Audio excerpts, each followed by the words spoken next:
Welcome to Moonmind Temple. Tonight, I'm going to share something that will completely change how you think about your own peace and happiness. And it might surprise you to learn it comes from a 1,000-year-old Zen teaching that most people have never heard of. Whether you came here desperately seeking better sleep, feeling overwhelmed by life's constant stress, or simply sensing there's something missing that you can't quite name, what you're about to discover has been quietly waiting for you all along. If it feels right, I'd love to know where in the world you're listening right now. Are you lying in bed at 2 a.m., mind racing with tomorrow's worries? Maybe you're curled up on your couch after another exhausting day, feeling like you're running on empty. There's something powerful about knowing we're all connected in this moment, people from different countries and time zones, all seeking the same thing, that deep, lasting peace that seems to slip away just when we need it most. Go ahead and get completely comfortable. Adjust those pillows, pull up that soft blanket, dim the lights, because what happens next works best when your body can truly relax. Here's what most people don't realize about stress, anxiety, and that constant feeling of searching for something more. You've probably tried meditation apps, self-help books, maybe even therapy, and while they might help temporarily, that underlying restlessness keeps coming back. Tonight, you're going to understand why, and more importantly, you're going to discover the ancient map that shows exactly how to find your way home to lasting peace. The teaching we're exploring together is called the 10 ox-herding pictures, and it's unlike anything you've encountered before. These aren't abstract religious concepts that require years of study. They're actually a precise map of the human journey, from confusion to clarity, from that heavy feeling of something's wrong to genuine, unshakable peace. Every single person who has ever felt lost, overwhelmed, or like they're just going through the motions of life will recognize themselves in these stages. And here's the part that might surprise you. You're already further along this path than you think. What makes this teaching so extraordinary is its profound simplicity. While our modern world drowns us in complexity and endless choices, these ancient truths cut straight through to what actually matters. They speak to something deep within you, that quiet knowing that there's more to life than what appears on the surface, more than the endless cycle of working and worrying and trying to find happiness in things that never quite deliver. As we walk through these 10 stages together over the next 3 hours, something beautiful is going to happen. You don't need to memorize anything, take notes, or even stay awake for every word. Like water slowly wearing smooth a rough stone, these ancient truths will gently work their way into your consciousness, creating shifts you might not even notice until days or weeks from now.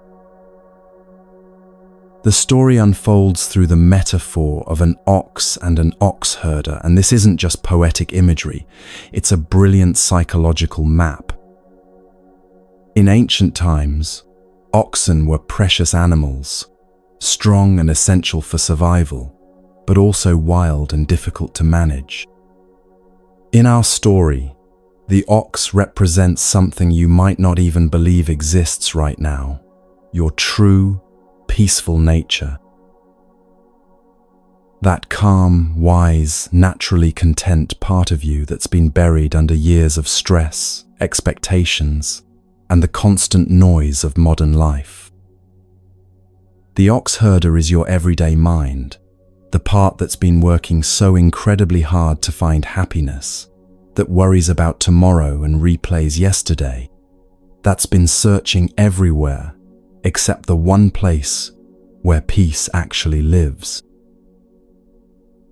Here's what's going to unfold tonight and why it matters so much. You'll discover why that feeling of searching never goes away, no matter what you achieve or acquire. You'll understand the precise moment when everything shifts from struggle to flow. And most surprisingly, you'll learn why the peace you're seeking isn't something you need to create. It's something you need to stop covering up. The Buddha once said something that will make perfect sense by the end of tonight. What you seek is seeking you. This isn't mystical poetry. It's pointing to a truth about your own nature that changes everything once you see it clearly.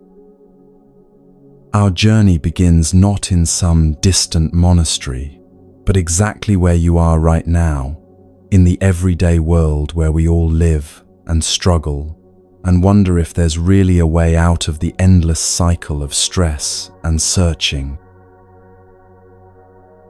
Close your eyes if that feels good, and let's discover together what's been waiting for you all along.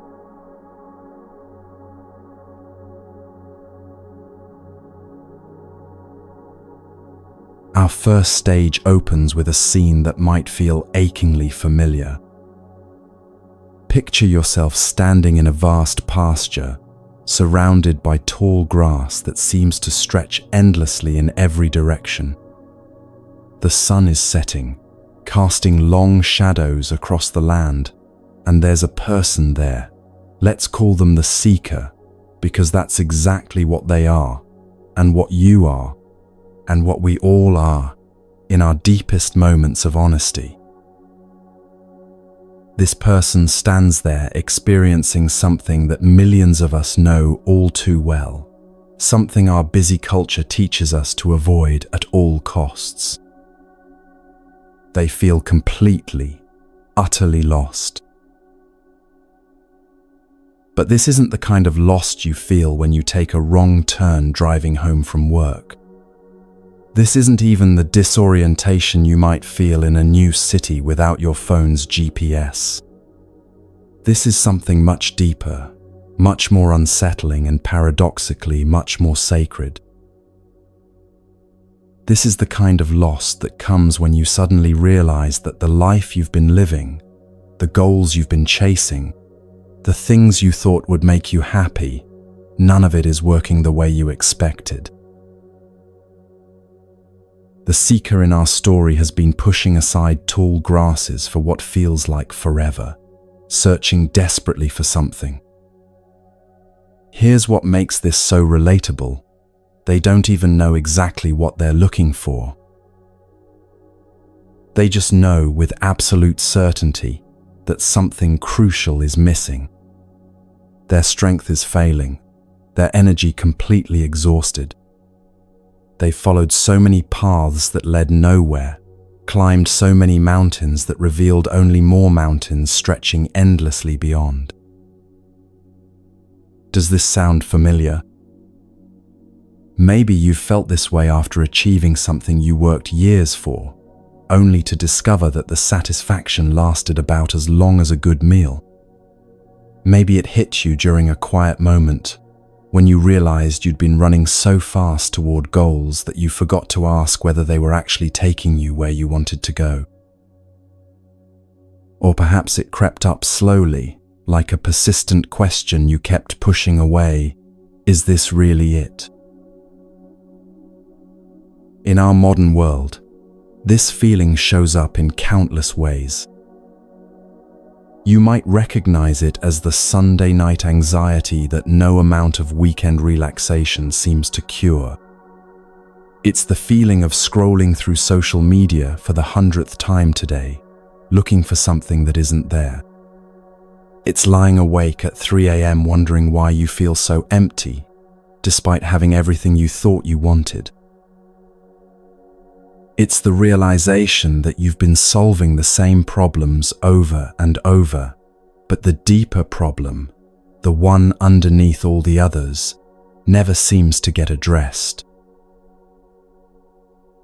The Buddhist tradition has a specific name for this stage, and when you hear it, you might be surprised. They call it the Great Doubt. Now, our culture teaches us that doubt is weakness, that certainty is strength, that successful people know exactly where they're going at all times. But Zen Buddhism sees something completely different in this experience of profound uncertainty. They see it as a blessing, as the first stirring of genuine wisdom, as the moment when you finally stop believing the stories that have been keeping you trapped. Think about it this way. If you're lost in a forest but you think you know exactly where you are, you'll keep walking confidently in the wrong direction. But if you admit you're lost, if you stop and really acknowledge your situation, then for the first time you can actually begin to find your way home. The Great Doubt is that moment of stopping, of honest acknowledgement, of finally admitting that the map you've been using doesn't match the territory of your actual life. The Buddha himself went through this exact stage before his awakening. He was a prince with literally everything anyone could want: wealth beyond measure, power, pleasure, complete security from life's ordinary hardships. By every external measure, he had won the game of life before he was 30. But then something happened that changed everything. He saw old age for the first time, witnessed sickness, encountered death.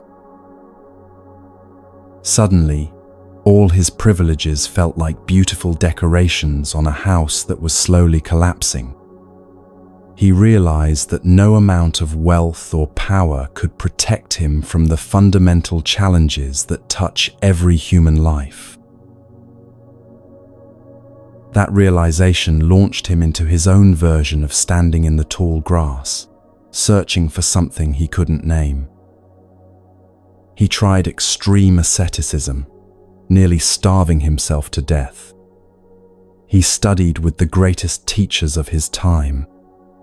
He practiced meditation until he could achieve states of consciousness most people can't even imagine. But something was still missing, and it wasn't until he stopped trying so hard that he finally found what he'd been seeking all along. This brings us to one of the most important insights about this first stage. The Great Doubt isn't actually about being confused. It's about realizing you've been confused. It's the difference between being unconsciously lost and consciously lost. When you're unconsciously lost, you keep making the same mistakes over and over, thinking that if you just try harder, want more, achieve better, eventually you'll find satisfaction. But when you become consciously lost, when you enter the Great Doubt, you finally stop and ask the most important question of your life. What if I've been looking in all the wrong places? This question is revolutionary because our entire culture is built on the assumption that happiness comes from external things. Get the right job, find the right relationship, buy the right house, achieve the right status, and then you'll be happy. But here's what the Great Doubt reveals. You've probably tried that approach already, maybe multiple times, and somehow the happiness keeps slipping away. The promotion comes with new stresses. The relationship requires constant maintenance. The house needs repairs. The status feels empty once you have it. And slowly, quietly, that voice inside starts asking, is there something I'm missing here? In Zen Buddhism, They tell a story about a man who loses his keys inside his house, but goes outside to look for them under the street light, because that's where the light is better. When someone asks him why he's not looking inside where he dropped them, he says, "But it's so much brighter out here." The great doubt is the moment when you finally admit you've been looking under the streetlight for keys you dropped inside the house. It's uncomfortable because the house is darker, less familiar, but it's also the only place where you'll actually find what you're looking for. What makes this stage so challenging in our current time is how our culture responds to the great doubt. We're offered endless distractions, streaming services, social media, shopping, busy work schedules, anything to avoid that quiet moment when we might have to face the fundamental questions. We're told that if we're feeling empty or restless, we need more therapy, more medication, more activities, more goals. Sometimes these things help temporarily, but they don't address the core issue that the great doubt is trying to show us. The core issue is this: we've been taught to seek lasting satisfaction in temporary things. It's like trying to quench your thirst by drinking salt water. The more you drink, the thirstier you become. Every external achievement, every pleasurable experience, every moment of recognition or success gives you a taste of something wonderful, but then it fades, and you find yourself searching again.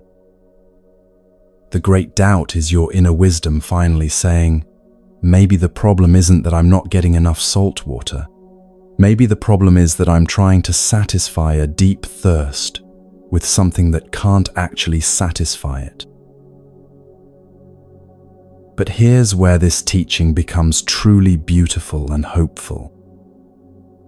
The Buddha taught that the great doubt, uncomfortable as it is, points directly towards something called the First Noble Truth. The First Noble Truth isn't pessimistic or depressing, even though it might sound that way at first. It simply states that life, as ordinarily lived, contains suffering, dissatisfaction, a persistent sense that something isn't quite right. This isn't a judgment or a cosmic mistake.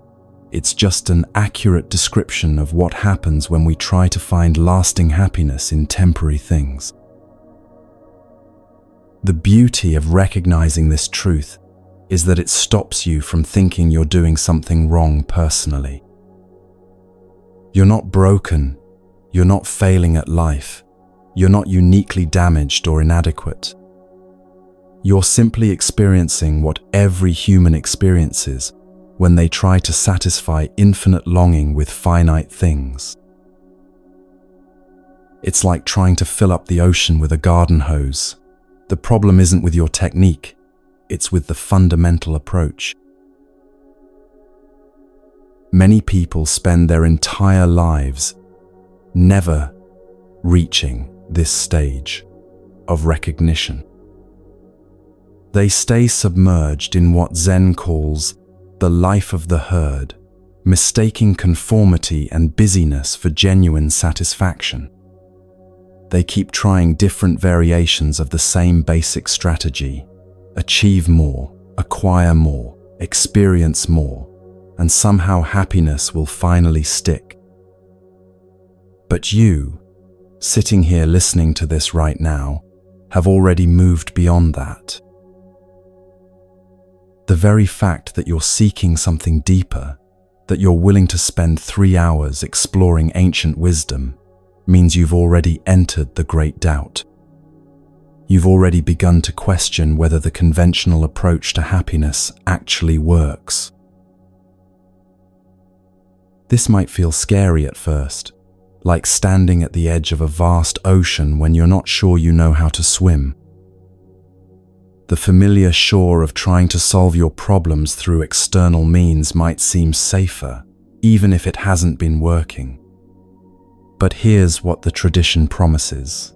This doubt, this sense of being lost, this feeling that everything you thought you knew about finding happiness might be wrong, this isn't the end of your story. It's the beginning. It's the first step on a journey that leads to something more stable, more peaceful, more genuinely satisfying than anything you've experienced before. In ancient times, people in this stage were often called seekers, and that word carried deep respect.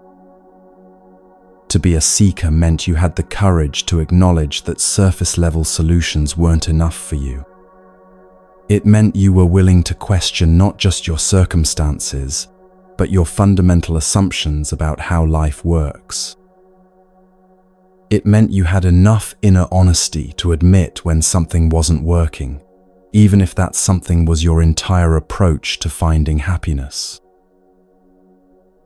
The seeker in our story, standing in that vast pasture as the sun sets, represents every person who has ever felt this way. They represent the millions of people who lie awake at night, wondering if there's more to life than the endless cycle of wanting and getting and wanting something else.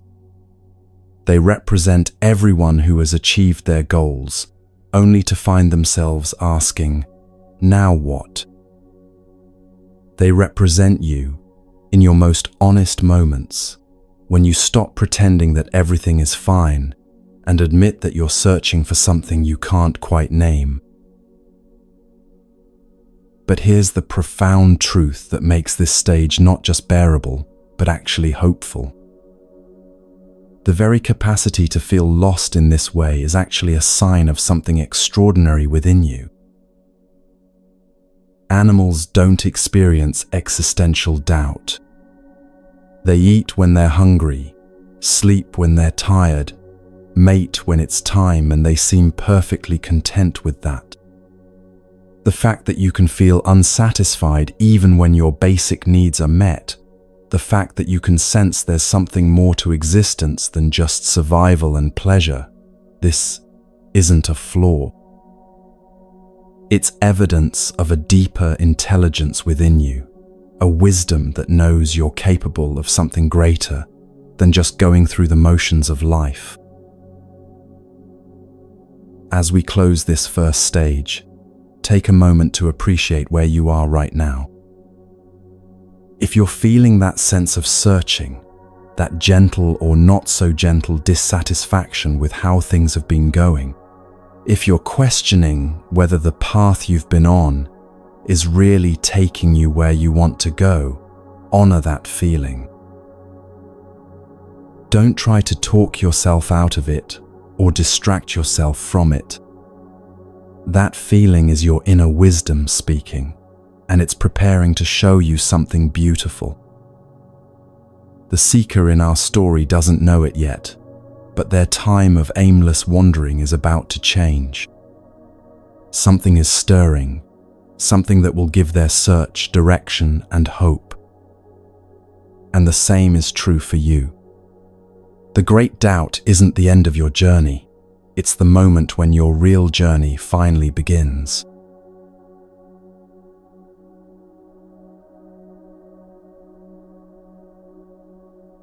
Something shifts as our seeker continues their journey through the tall grass and winding paths.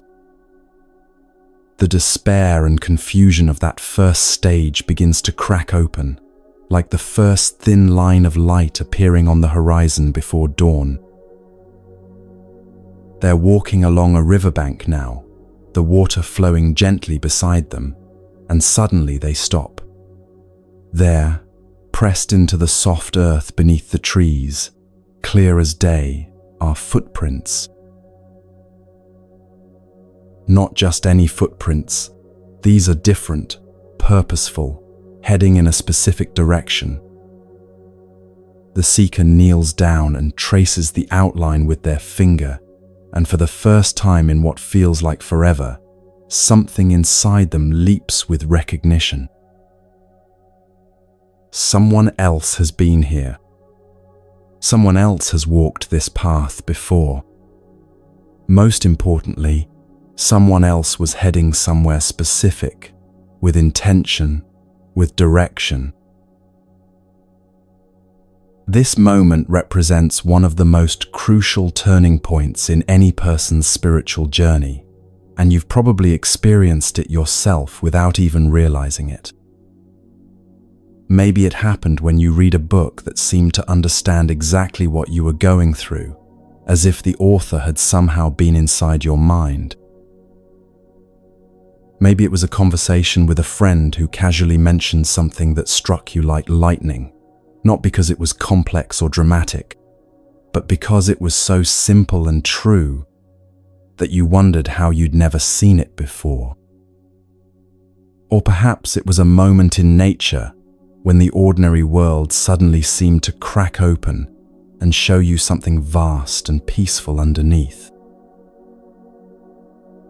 These are the footprints of wisdom, and they appear everywhere once you start looking for them.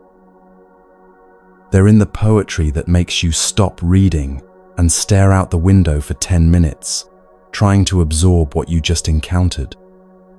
They're in the songs that somehow capture exactly what you've been feeling but couldn't put into words.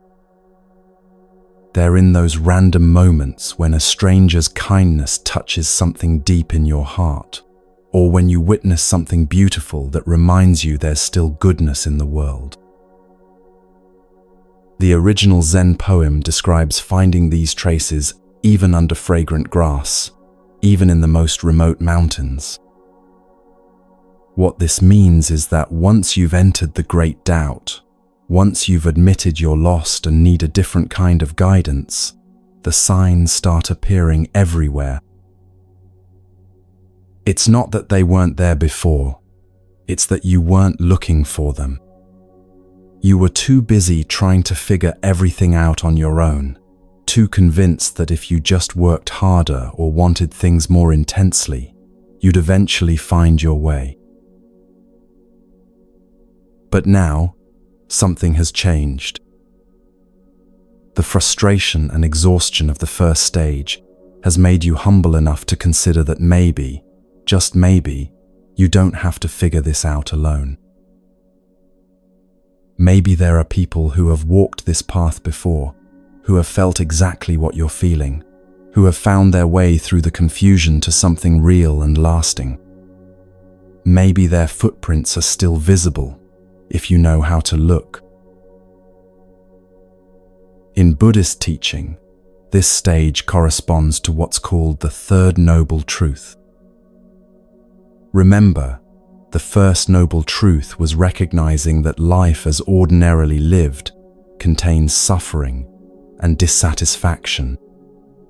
That was the great doubt, the honest acknowledgement that something fundamental wasn't working.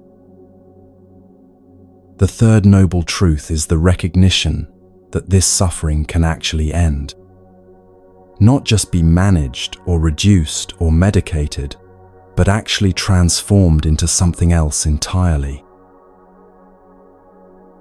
This might seem like a small step forward, but it's actually revolutionary. Think about how many people get stuck in cynicism, in the belief that life is just hard and that's the end of the story. They acknowledge that things aren't working, they're not in denial, but they conclude that this is just how life is. Everyone struggles, everyone's stressed, everyone's searching for something they'll never find, so you might as well just accept it and try to distract yourself as much as possible. But discovering the footprints changes everything. It says that yes, life contains difficulty, but that difficulty isn't the final word. Yes, the conventional approach to happiness often leaves us feeling empty, but there's another approach that actually works.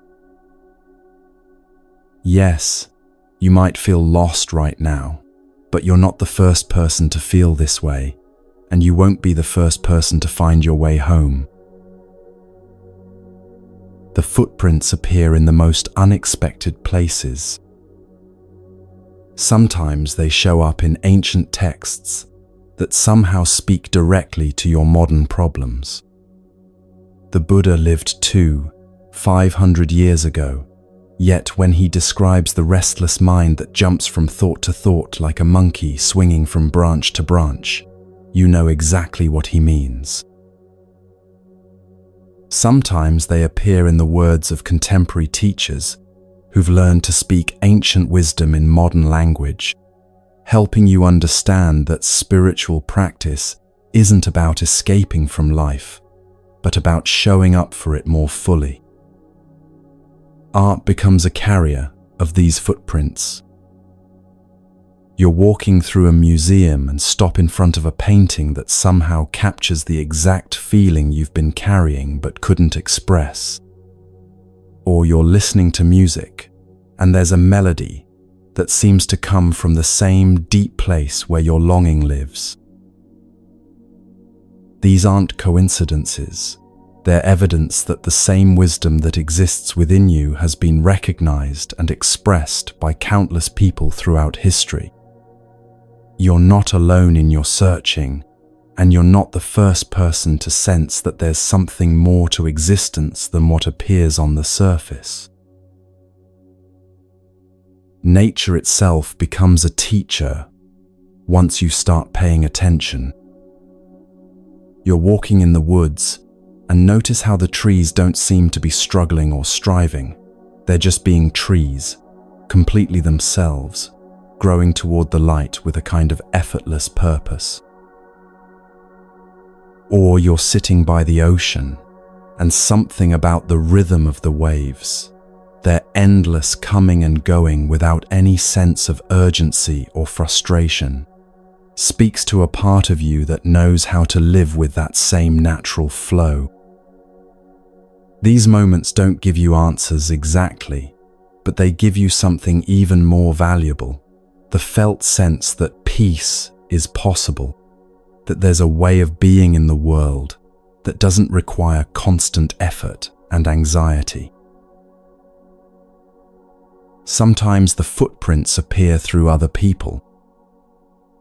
You meet someone who seems to carry a quality of presence that you can't quite describe, but immediately recognize.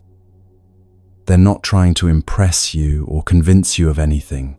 They're not frantically busy or obviously stressed. And there's something about being around them that makes you feel more calm and centered yourself. You might not even have a long conversation with them, but their very presence reminds you that it's possible to move through life with a different quality of energy, a different relationship to whatever challenges arise. The Zen teaching describes these footprints as impossible to hide, no more than one's nose looking heavenward. What this means is that once you're really looking, once you've developed the eyes to see, the evidence of wisdom and possibility is everywhere.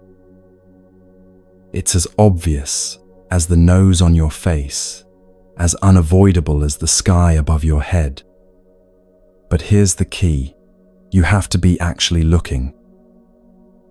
You have to have reached the point where you're genuinely seeking something different, not just complaining about how things are.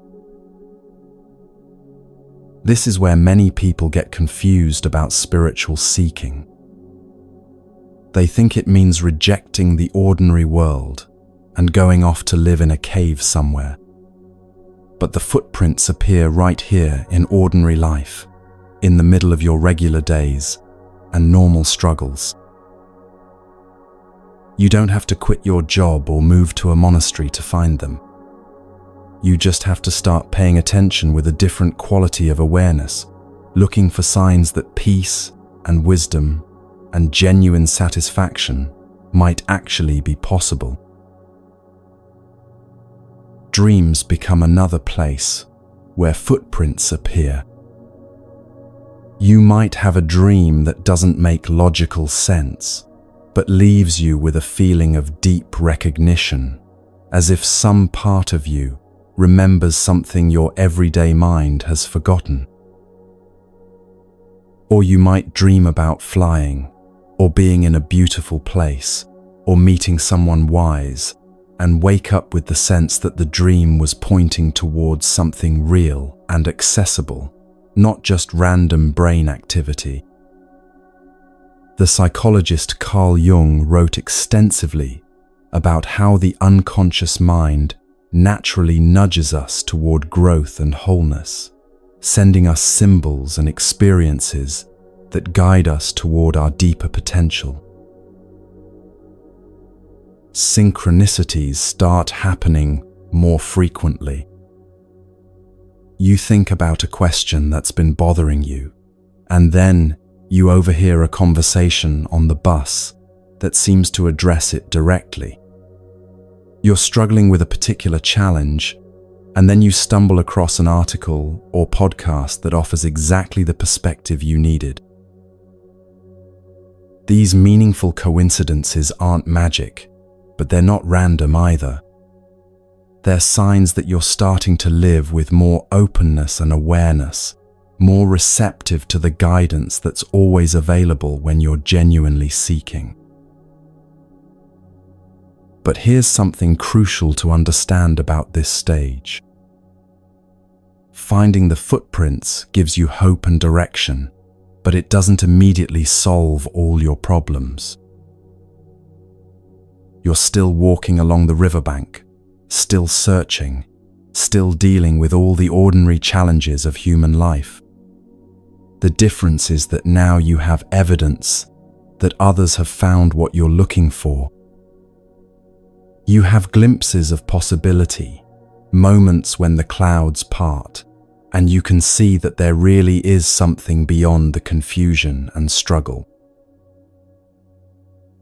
Christ spoke directly to this stage when he said, "Ask, and it will be given to you. Seek, and you will find. Knock, and the door will be opened to you." This isn't a promise that you'll get everything you want if you just ask nicely enough.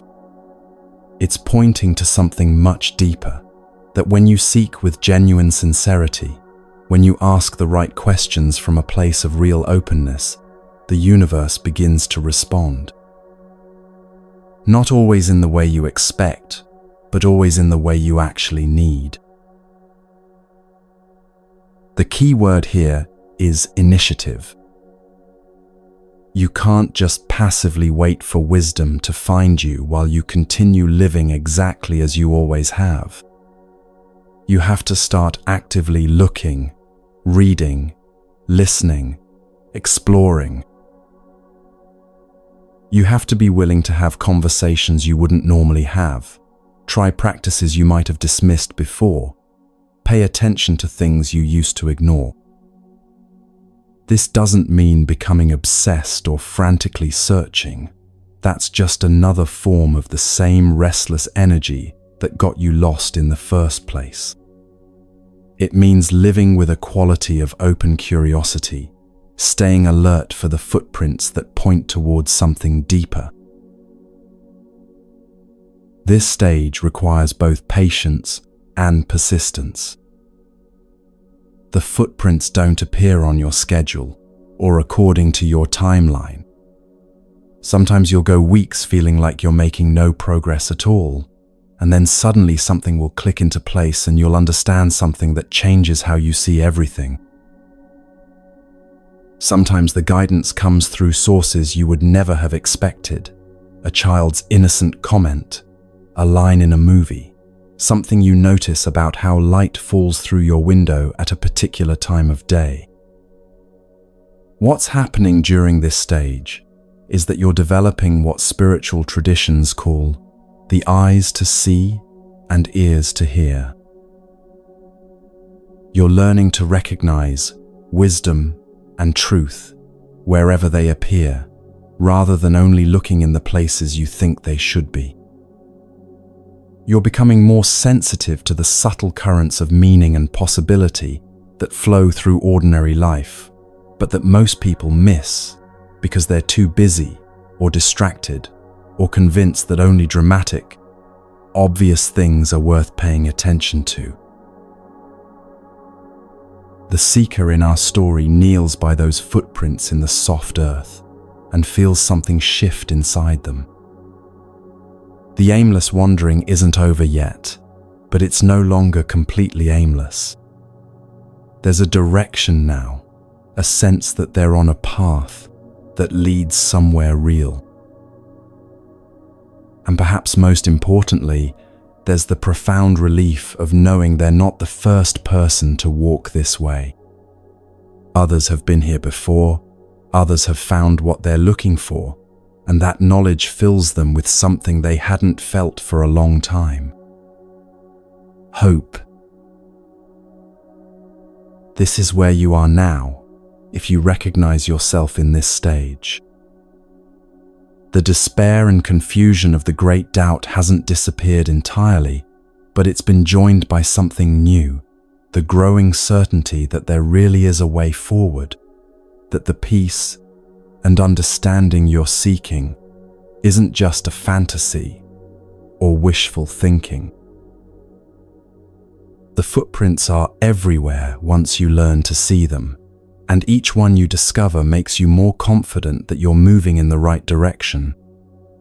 You're no longer just wandering aimlessly through tall grass. You're following a path that others have walked before you, a path that leads somewhere you very much want to go.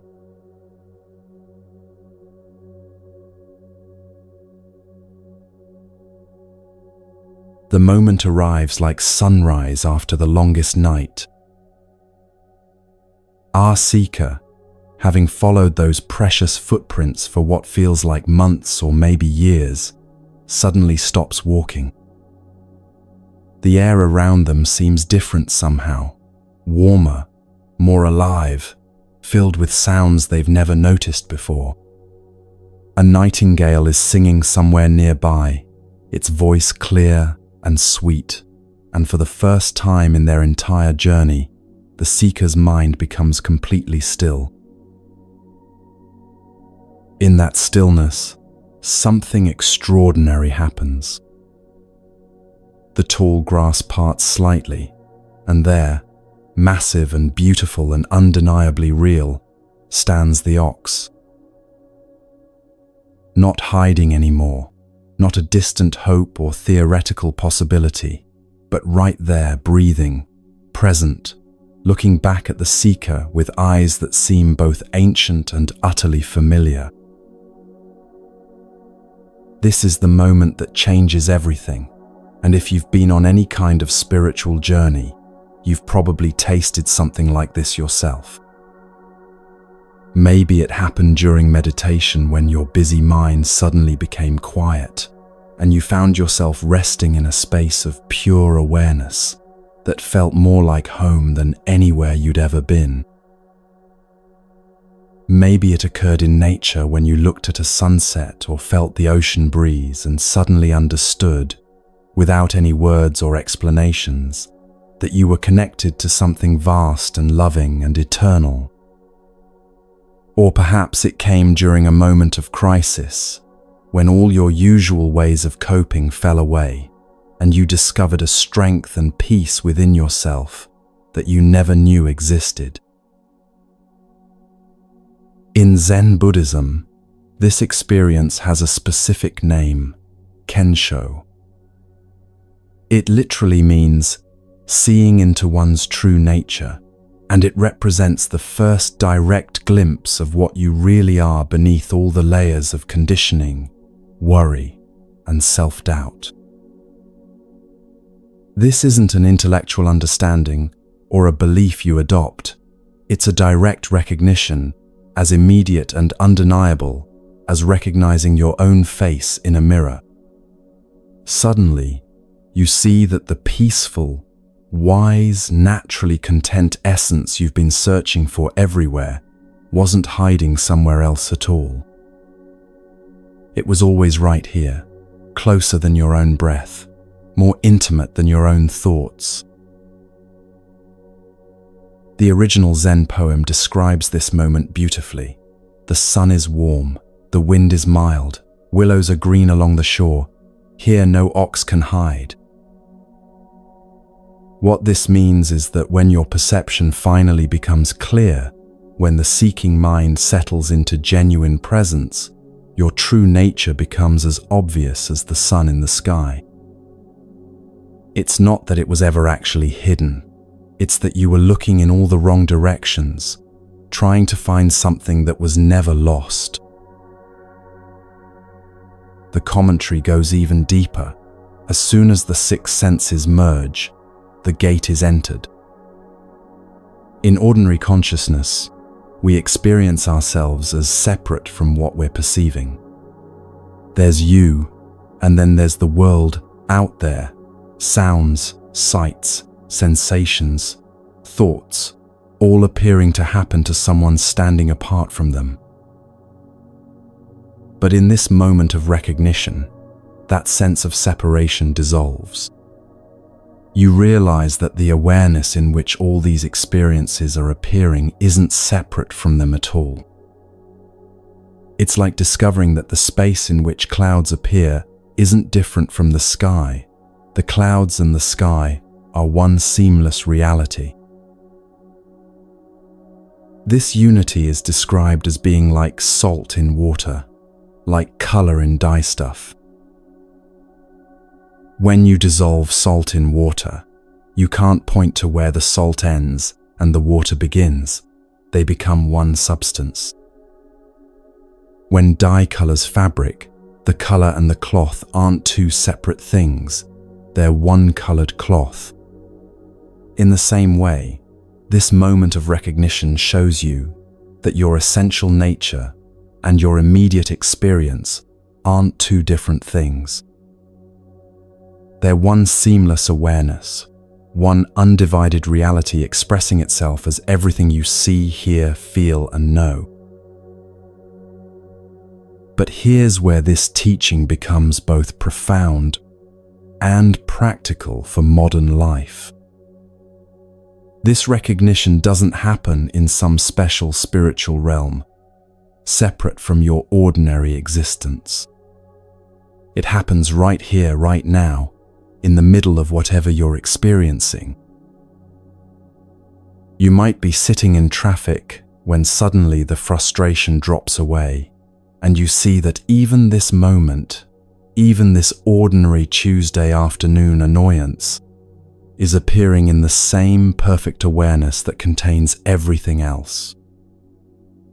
Or you might be washing dishes when you notice that the warm water, the simple repetitive motion, the feeling of accomplishing something small and necessary, all of it is happening in a space of natural contentment that doesn't depend on the circumstances being any different than they are. This is what makes Kensho so revolutionary. Most spiritual seeking is based on the assumption that you need to get somewhere else, become someone else, achieve some special state that's different from what's here now.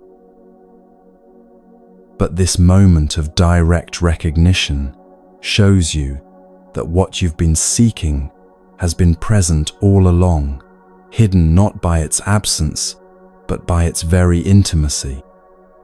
It's like spending years searching for your glasses while they're sitting on your head, not lost, just so close you couldn't see them. In early Buddhism, there's a parallel teaching called stream entry. Once you've had this direct glimpse of your unconditioned nature, once you've seen that there really is something beyond the constant mental chatter and emotional turbulence, you've entered what they call the stream of awakening. The Buddha taught that someone who enters the stream is guaranteed to realize complete liberation within 7 lifetimes. But here's the important question. What's the difference between someone who has entered the stream and someone who is fully awakened? The tradition offers a perfect analogy. Imagine you're walking through a desert, desperately thirsty, and you come across a well. You look down into the well and you can clearly see the water at the bottom. Cool, clear, exactly what you need. You have perfect knowledge that the water exists. You can see it right there, but you still can't drink it because you don't have a rope or bucket to draw it up. Stream entry is like seeing the water clearly for the first time. Full awakening is like actually drinking it.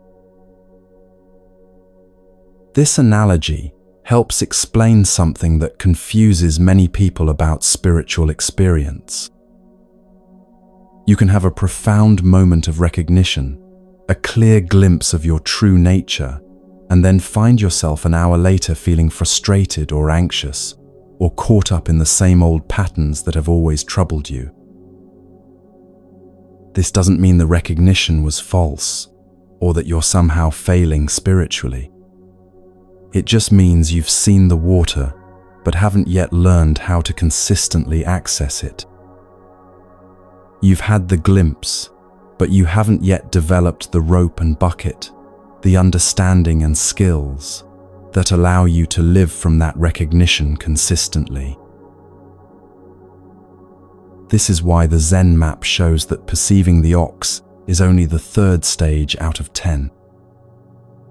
It's a crucial breakthrough, absolutely essential, but it's not the end of the journey. In fact, the teaching warns that this is where many people get stuck, thinking they've completed the path when they've barely begun. The excitement of finally seeing what you've been looking for can be so intense, so relieving, that you want to stop right here and just bask in the recognition. There's a particular kind of spiritual pride that can develop at this stage. You've seen something that many people never see, had an experience that's genuinely transformative, and it's natural to feel like you've achieved something special. You might find yourself thinking, I get it now. I understand what all those spiritual teachers were talking about. I've had my awakening. And while the recognition is real and important, mistaking it for the completion of the path can actually become an obstacle to going deeper. The truth is that seeing the ox clearly is like falling in love. It's the beginning of a relationship, not the end of one. When you first fall in love, everything feels magical and effortless. You can't imagine ever arguing with this person or feeling anything but complete harmony with them. But anyone who's been in a long-term relationship knows that falling in love is just the first step. Learning to actually live in love, through all the ordinary moments and inevitable challenges, that's the real work. The same is true with spiritual recognition. Having the glimpse is extraordinary and necessary, but learning to live from that recognition consistently, especially when life gets difficult or boring or overwhelming, that requires a different kind of development. It requires what the next stages of the path will teach: discipline, patience, the willingness to keep showing up, even when the initial excitement fades and the work becomes more subtle and demanding. But let's not minimize what happens at this stage, because it really is revolutionary.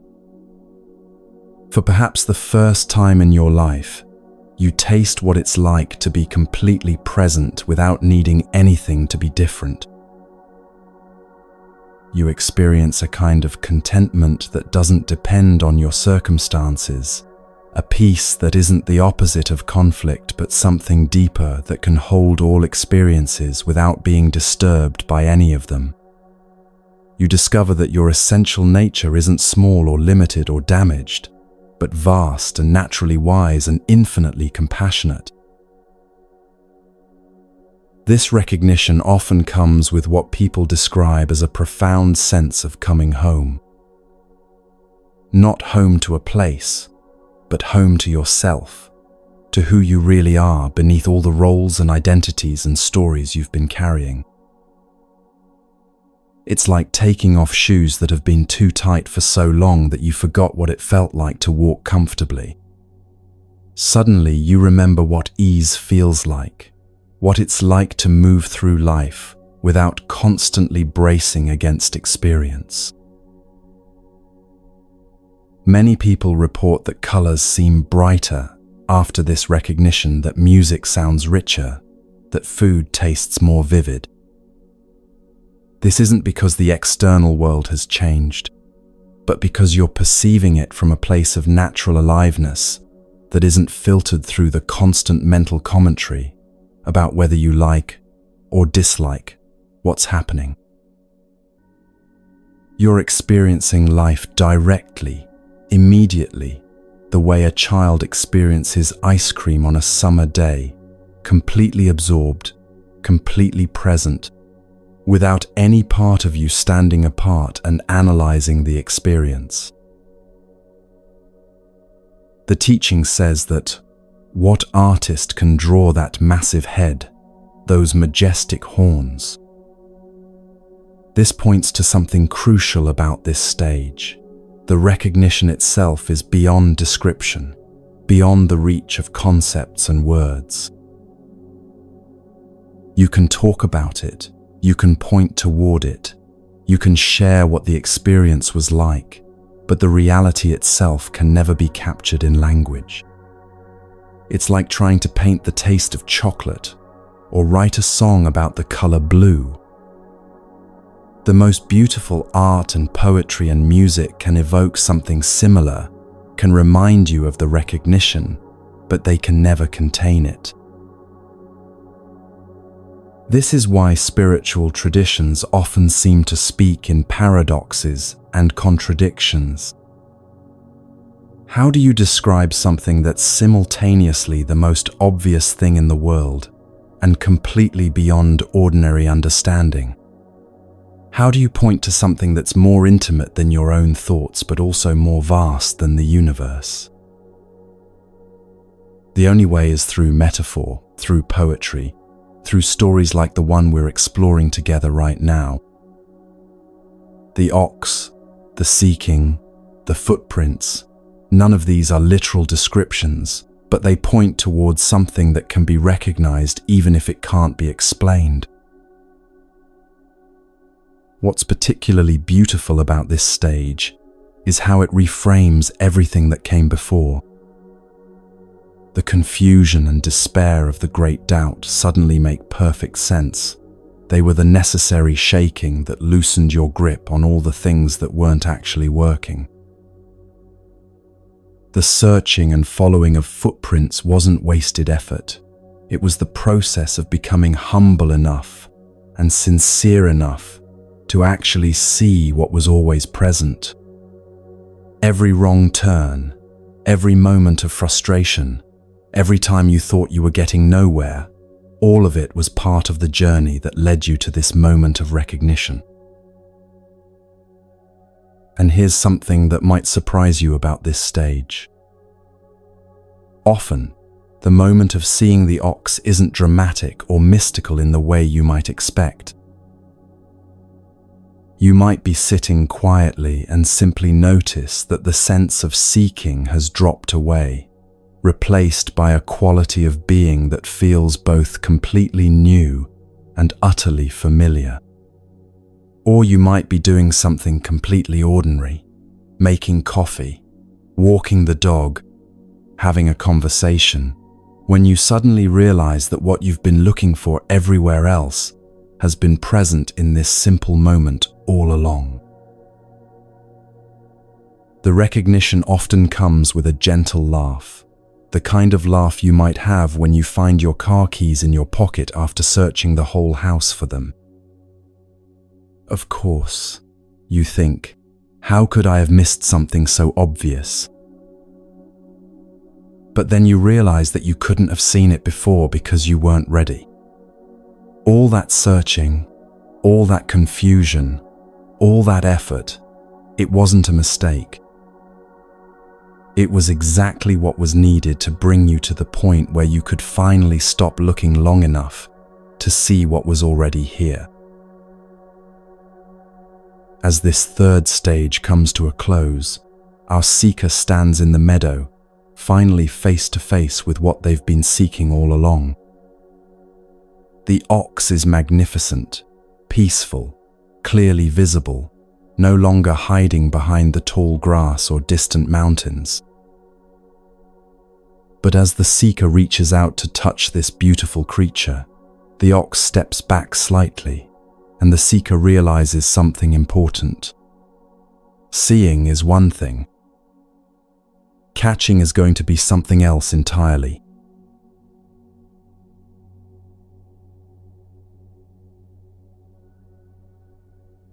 The honeymoon is over. Our seeker, having glimpsed the magnificent ox in all its beauty and presence, now faces a reality that no amount of spiritual reading or inspiring conversations could have prepared them for. The ox, while no longer hiding, has no intention of simply standing there waiting to be approached. The moment the seeker reaches out, the ox moves away, not in fear, but with a kind of wild power that says, if you want this, you're going to have to work for it. What follows is described in the ancient poem as a terrific struggle. The ox's will and power seem inexhaustible. It charges to high plateaus far above the clouds, then disappears into impenetrable ravines where the seeker can barely follow.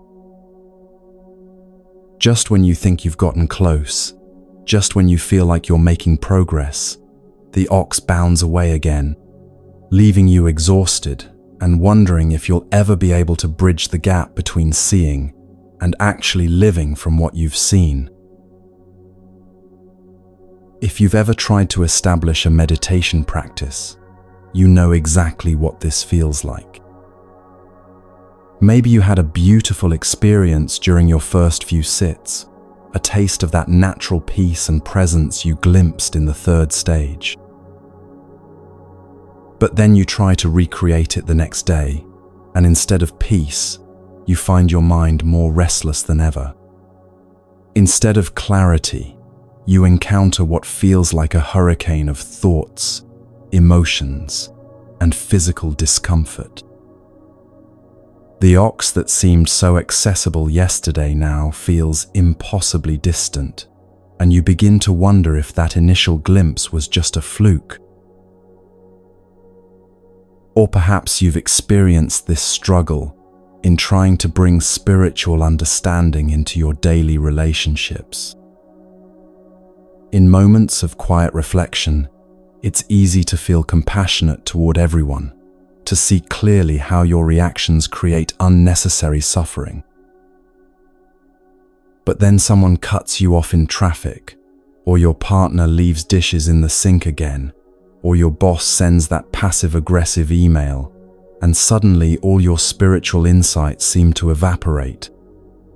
The reactive patterns you thought you'd outgrown come roaring back with a vengeance, and you find yourself wondering if you've made any real progress at all.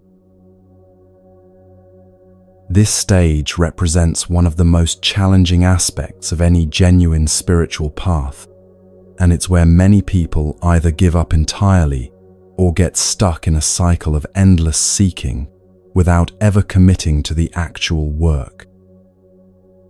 Some spiritual teachers, particularly those influenced by teachers like Jiddu Krishnamurti, argue that any form of spiritual effort is fundamentally misguided. They point out, quite correctly, that the very act of striving builds up the sense of a separate self that's trying to achieve something, the exact opposite of what true awakening reveals. How can you make effort to realize what you already are? It's like trying to catch your own shadow or lift yourself up by pulling on your shoelaces. But Zen Buddhism, in its practical wisdom, recognizes something crucial about human psychology and the nature of transformation. While it's true that your essential nature is already perfect and complete, while it's true that what you're seeking is always already present, there's usually a tremendous amount of conditioning, habit, and unconscious patterning that obscures this recognition. These patterns didn't develop overnight, and they don't dissolve simply because you've had a glimpse of something deeper. They require patient, consistent work to unravel. Think of it like this. Imagine your true nature as a beautiful piece of furniture that's been painted over again and again for decades. The original wood is still there underneath, perfect and unmarked, but you can't see it through all those layers of paint. Having a spiritual glimpse is like scraping away a small section and seeing the beautiful grain underneath. But if you want to reveal the whole piece, you're going to need to keep scraping, patiently and carefully, until all the old paint has been removed. The stripping process doesn't create the beautiful wood, it just reveals what was always there. This is why the Buddha taught what's called right effort as one of the essential elements of the spiritual path. Right effort isn't the desperate striving of the ego trying to achieve something for itself. It's more like the steady, patient work of a gardener who knows that creating the right conditions will allow what's naturally trying to grow to flourish. You don't make a flower bloom by pulling on its petals, but you do need to water it, give it proper soil, and remove the weeds that might compete for nutrients. The effort required at this stage is essentially the effort of paying attention. Buddhism teaches that the mind is originally pure, radiant, and naturally awakened. Awakening, then, isn't something you need to acquire from somewhere else. It's something you need to uncover within yourself by seeing through all the mental and emotional patterns that obscure your natural clarity. This uncovering happens through the simple but challenging practice of awareness, paying attention to all the movements of the body-mind until the body-mind becomes transparent and reveals what Zen calls your original face. Your original face is who you were before your parents were born, before the world came into being, before all the stories and identities and conditioning that make up your sense of being a separate person. It's not another experience to have or state to achieve. It's the aware presence in which all experiences appear and disappear. But recognizing this presence consistently, especially when you're caught up in strong emotions or challenging circumstances, requires what feels like tremendous effort initially. The teaching offers a perfect analogy for understanding this apparent contradiction between effort and effortlessness. When you're learning to ride a bicycle, you need training wheels. The training wheels don't teach you how to balance. Balance is something your body knows how to do naturally once it learns the new paradigm for movement. But the training wheels provide stability while your nervous system adapts, while your muscles develop the subtle adjustments that riding requires. Eventually, the day comes when you take off the training wheels and discover you can ride freely, effortlessly, without any external support. Spiritual practices work the same way. Meditation, mindfulness, prayer, contemplative reading, these aren't ends in themselves, and they don't create awakening. But they provide the stability and structure needed while your entire system learns a new way of being in relationship with experience. They help you develop the capacity to remain present and aware even when old patterns of reactivity are triggered.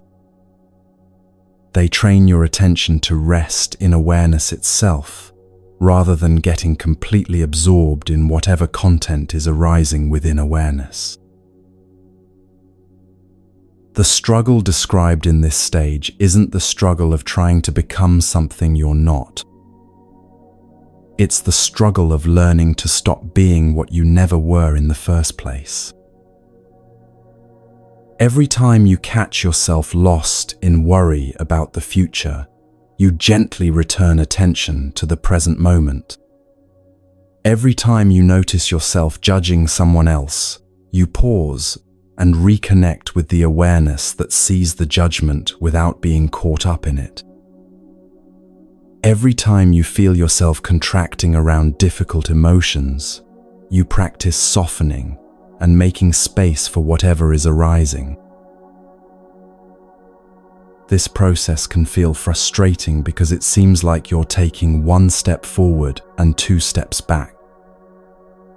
You'll have a beautiful meditation where you feel completely centered and peaceful, and then spend the rest of the day feeling reactive and scattered. You'll have insights about the nature of ego that seem profound and transformative, and then find yourself completely identified with ego patterns the next time you're triggered. The ox that seemed so close during your morning practice feels impossibly distant by evening. But here's what's actually happening during these apparent setbacks. Each time you recognize that you've been caught up in old patterns, each time you notice you've lost touch with presence and gently return, you're strengthening what could be called your awakening muscles. You're developing the capacity to step back from experience and recognize awareness itself, even in the middle of challenging circumstances. You're learning to distinguish between what you are, the aware presence that observes all experiences, and what happens within you, the thoughts, emotions, and sensations that come and go.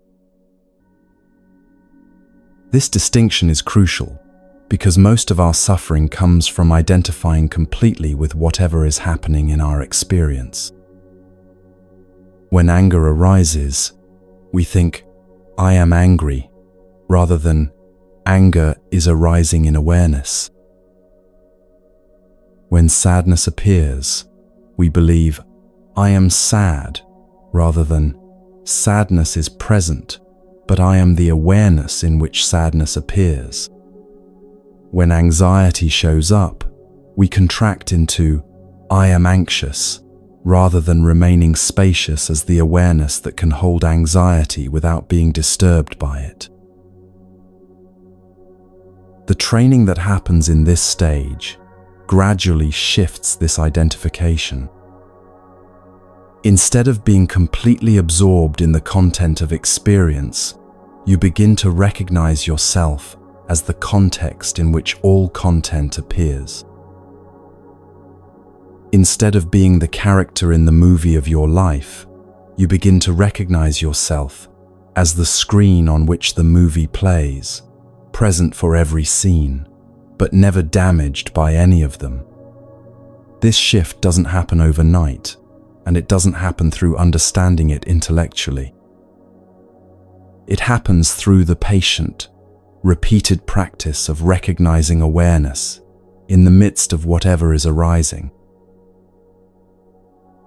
The ox in our story charges to high plateaus and disappears into ravines because this recognition can't be grasped or controlled. You can't force yourself to be present. You can't will yourself into a state of peace, and you can't think your way out of identification with mental and emotional patterns. But you can create the conditions that make recognition more likely. You can develop the habits and practices that support awakening, even though they don't guarantee it. you can show up consistently for the work, even when it feels like you're making no progress at all. This is where many people get discouraged and either give up or start spiritual shopping, looking for an easier path, or a more charismatic teacher, or a more powerful technique. But the tradition is clear that this struggle stage is unavoidable for most people. It's not a sign that you're doing something wrong or that you're not cut out for spiritual development. It's simply what the process looks like when deep conditioning meets genuine practice. The patterns that have been running your life for decades don't give up easily, and it takes time and patience to see through them clearly enough that they lose their grip on you. What helps during this stage is remembering that the struggle isn't permanent. Just as training wheels are eventually discarded once balance is developed, the effortful aspects of practice eventually give way to something much more natural and flowing. But first, you need to develop the capacity to remain awake and aware even when life gets challenging, even when old patterns are triggered, even when the ox seems to have disappeared entirely. This capacity develops through repetition, through countless small moments of choosing awareness over unconsciousness, presence over reactivity, spaciousness over contraction. The beautiful thing about this stage is that every moment of struggle is also a moment of potential recognition. Every time you notice you're caught up in mental drama, the very noticing is awareness recognizing itself. Every time you feel yourself contracting and consciously choose to soften, you're exercising the fundamental capacity for awakening. Every time you return attention to the present moment, after being lost in thoughts about the past or future, you're strengthening your ability to live from presence rather than from the mind's endless commentary. The effort required here isn't the desperate effort of someone trying to achieve something they don't have. It's more like the patient effort of someone learning to access something they're beginning to recognize has been present all along. You're not trying to create peace, you're learning to stop disturbing the peace that's already here. You're not trying to manufacture love, you're learning to stop blocking the love that's your natural condition. You're not trying to become aware, you're learning to stop getting so lost in the content of awareness that you forget you are awareness itself. As this stage progresses, something gradually begins to shift. The periods of struggle become shorter, the returns to presence happen more quickly, and you begin to develop what could be called a spiritual immune system, the capacity to meet challenges without being completely thrown off balance. The ox still moves, still requires attention and patience, but it no longer feels impossibly wild and unmanageable. You're beginning to sense that partnership is possible, that the relationship between seeker and sought doesn't have to be one of endless chase and frustration. Our seeker, exhausted from the chase but somehow stronger for having engaged it fully, stands catching their breath as the ox pauses on a distant ridge. For the first time, the ox doesn't immediately bound away when approached. Instead, it seems to be waiting, still alert, still powerful, but no longer quite so intent on escape. The seeker realizes they've learned something crucial during all this struggle, not how to catch the ox through force, but how to approach it with the kind of patient respect that partnership requires. The next stage of their journey is about to begin.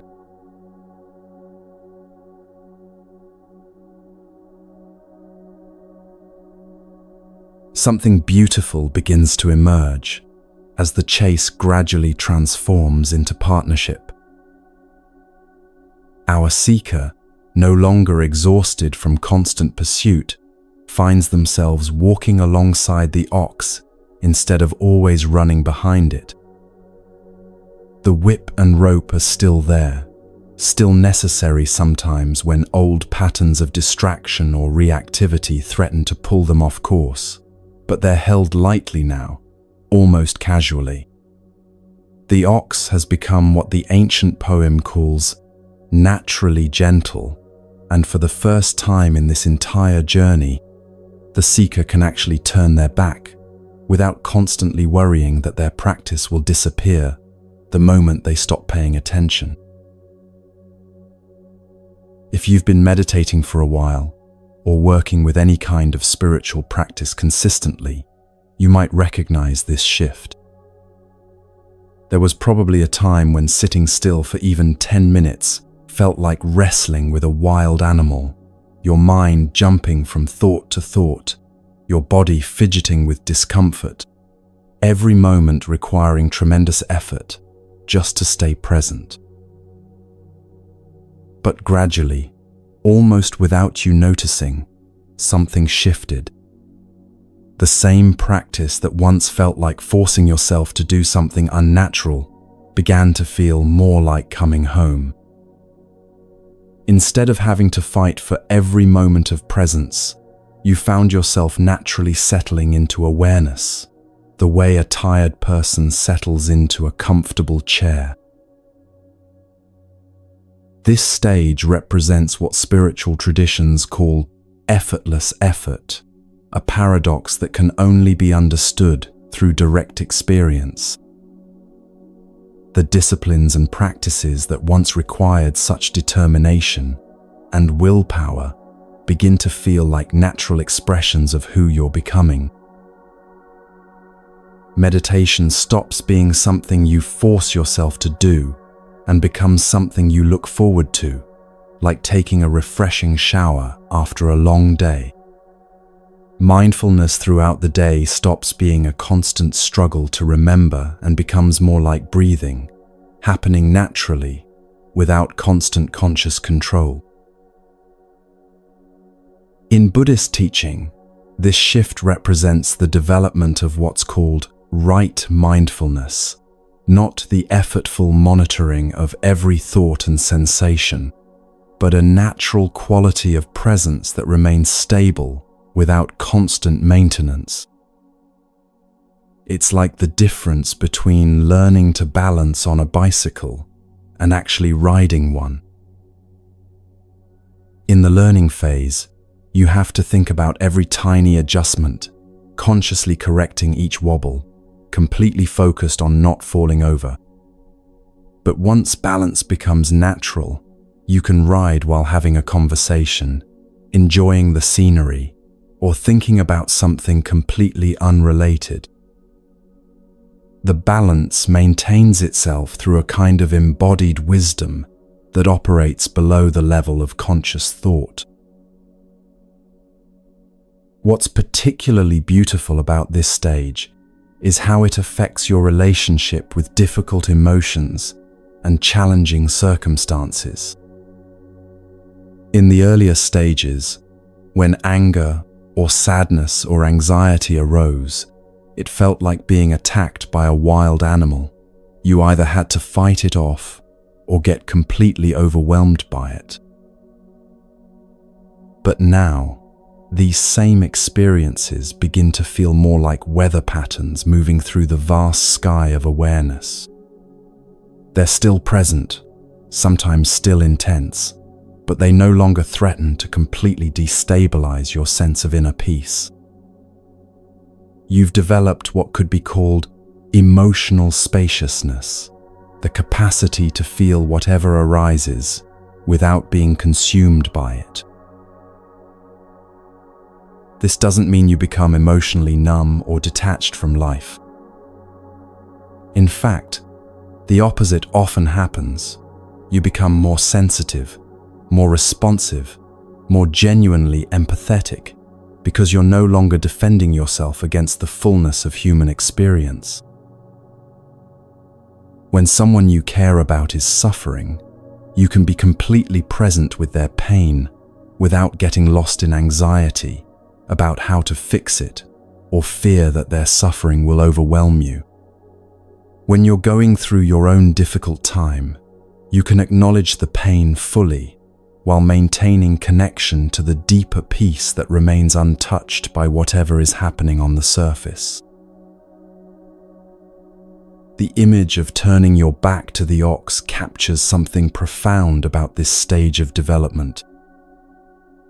You no longer need to keep your spiritual practice under constant surveillance, checking every few minutes to see if you're still present, still peaceful, still on track. There's a growing trust in what Zen calls your originally awakened nature, the recognition that the awareness you've been cultivating through practice isn't something you create, but something you are. It doesn't need to be maintained through constant effort any more than the sun needs to be reminded to shine. This trust transforms your entire relationship with spiritual development. Instead of feeling like you're swimming upstream against the current of your own nature, you begin to sense that you're actually swimming downstream, supported by the natural flow of awakening that wants to express itself through your life. Practice becomes less about trying to achieve something and more about removing the obstacles to what's already trying to emerge. It's like clearing debris from a spring. You're not creating the water, just allowing it to flow freely. Your body begins to reflect this inner shift in tangible ways. The chronic tension that many people carry in their shoulders, their jaw, their belly, starts to soften as your nervous system learns to live from presence rather than from constant vigilance. Your breath naturally deepens and slows, not because you're trying to breathe differently, but because anxiety is no longer constricting your chest. Sleep becomes more restful, digestion improves, and you might notice that you get sick less often, as if your immune system is strengthened by the reduction in mental and emotional stress. Relationships often undergo a profound transformation during this stage. Because you're no longer constantly defending against your own experience, you become less defensive in your interactions with others. You can listen to criticism without immediately getting reactive, can witness someone else's anger without taking it personally, can offer support without getting drained by other people's problems. This doesn't make you passive or disconnected. It actually allows you to be more genuinely helpful because you're responding from wisdom rather than from your own triggered emotions. Compassion begins to arise naturally, not as something you try to cultivate, but as the spontaneous expression of recognizing your shared humanity with everyone you encounter. When you see someone acting in ways that once would have triggered judgment or irritation, you more easily recognize the suffering or confusion underneath their behavior.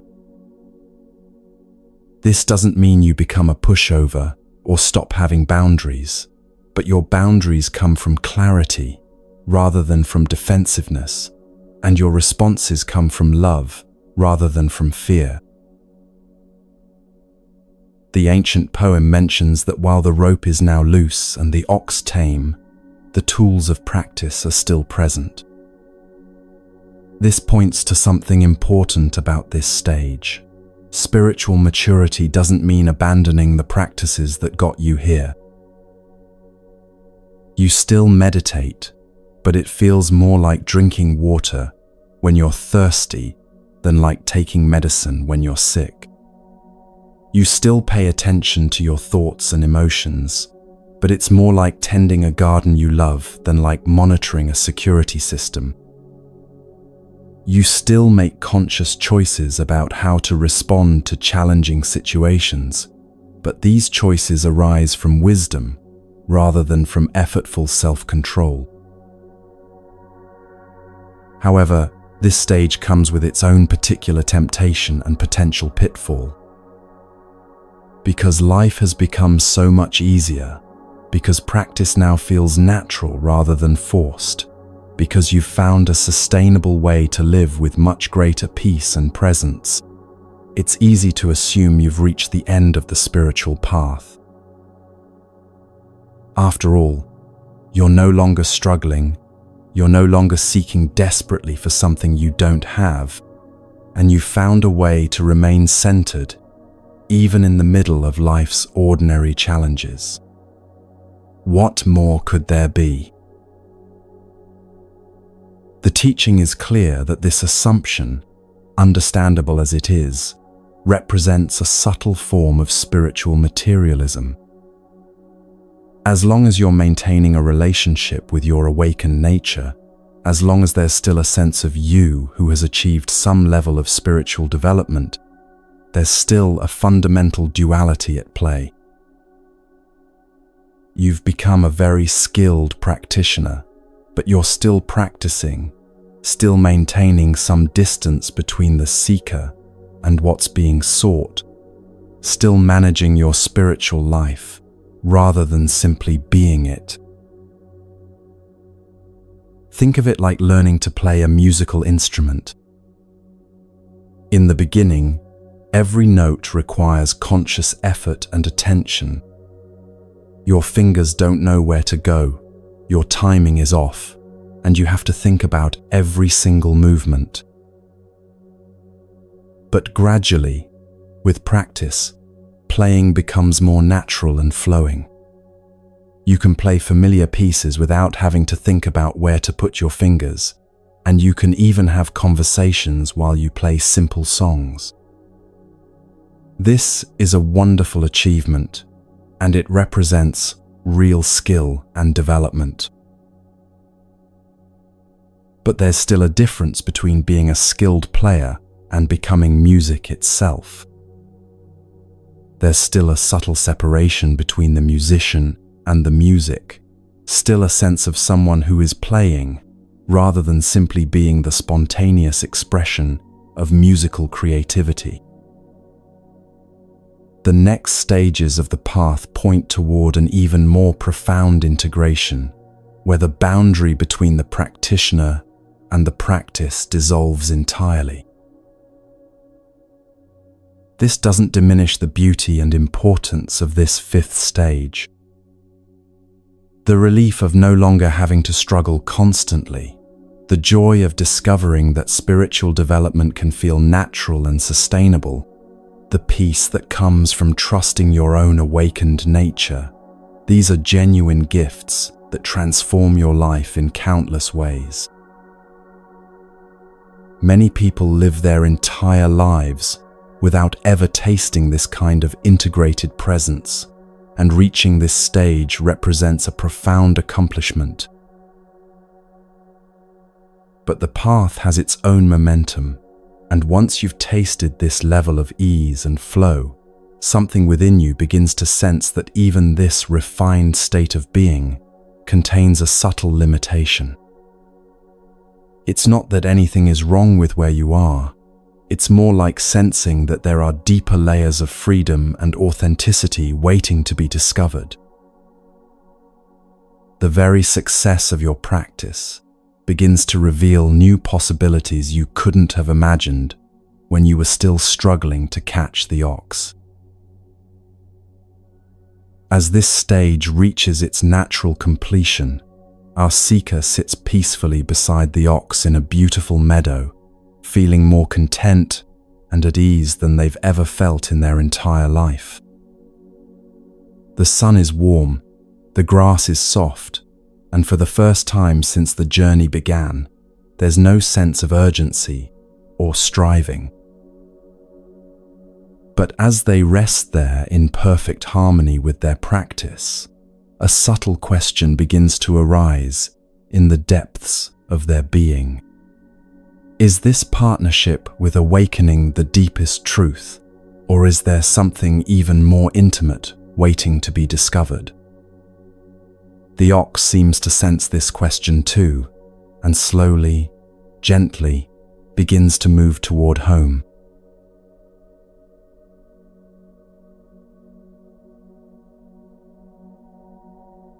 The most extraordinary thing happens as our seeker finally stops trying to control the relationship and simply trusts. In one fluid movement, they mount the ox, and suddenly everything changes. No more chasing, no more struggling, no more careful management of the partnership they've worked so hard to develop. Now they're moving together as one being, the ox's steady rhythm carrying them both towards something that feels like the deepest possible meaning of the word home. The ancient poem captures this beautifully. Mounting the ox, slowly I return homeward. But this isn't home as a place you go to. It's home as a way of being that you finally remember. The seeker reaches for a flute they didn't even know they were carrying and begins to play. And the music that emerges isn't something they learned or practiced or tried to create. It's the spontaneous song of a life that's finally aligned with its deepest truth, and somehow everyone who hears this melody wants to join in. If you've ever experienced what athletes call being in the zone, you'll recognize something of what this stage feels like. There's that magical moment when all the years of training and practice suddenly dissolve into pure flow, when you're no longer thinking about technique or trying to perform well. You've become the performance itself. A basketball player stops aiming for the basket and becomes the arc of the ball finding its way home. A musician stops playing notes and becomes the music expressing itself through human hands. A dancer stops moving to the rhythm and becomes the rhythm moving through space and time. But this stage goes beyond even those peak experiences because it's not limited to any particular activity or context. The entire approach to living becomes creative, spontaneous, playful, and deeply authentic. You're no longer trying to live up to some image of who you should be or following rules about how spiritually developed people are supposed to behave. Instead, you're expressing something much more fundamental, the natural wisdom and compassion that emerge when a human being is completely comfortable in their own skin. In Buddhist teaching, this represents what's called right livelihood in its deepest sense. Most people think of right livelihood as simply avoiding jobs that cause harm to others, but the tradition points to something much more profound. Right livelihood means living in such complete alignment with your awakened nature that every action, every word, every choice becomes a natural expression of wisdom and love. You're not trying to be good or spiritual or enlightened. You're simply being who you really are, and who you really are turns out to be fundamentally kind, naturally creative, and spontaneously wise. This is where many people first begin to sense that they might have something to offer others who are still struggling in the earlier stages of the path. But the teaching that emerges at this stage isn't primarily through words or formal instruction. It's more like how a child's natural delight in life can remind adults of possibilities they'd forgotten, or how being around someone who's genuinely comfortable with themselves can help you relax into your own authenticity. You teach simply by being who you are, and people find themselves naturally drawn to whatever quality of presence you've learned to embody. The flute in our story represents this kind of spontaneous expression. Music has this wonderful quality of being completely structured. Every note has its precise place. Every rhythm follows mathematical principles. And yet, when played with mastery, it feels completely free and improvisational. In the same way, living from this stage means that your life becomes both perfectly ordered and completely spontaneous. You respond to each situation with exactly what's needed, but you're not following any external rules or trying to figure out the right response.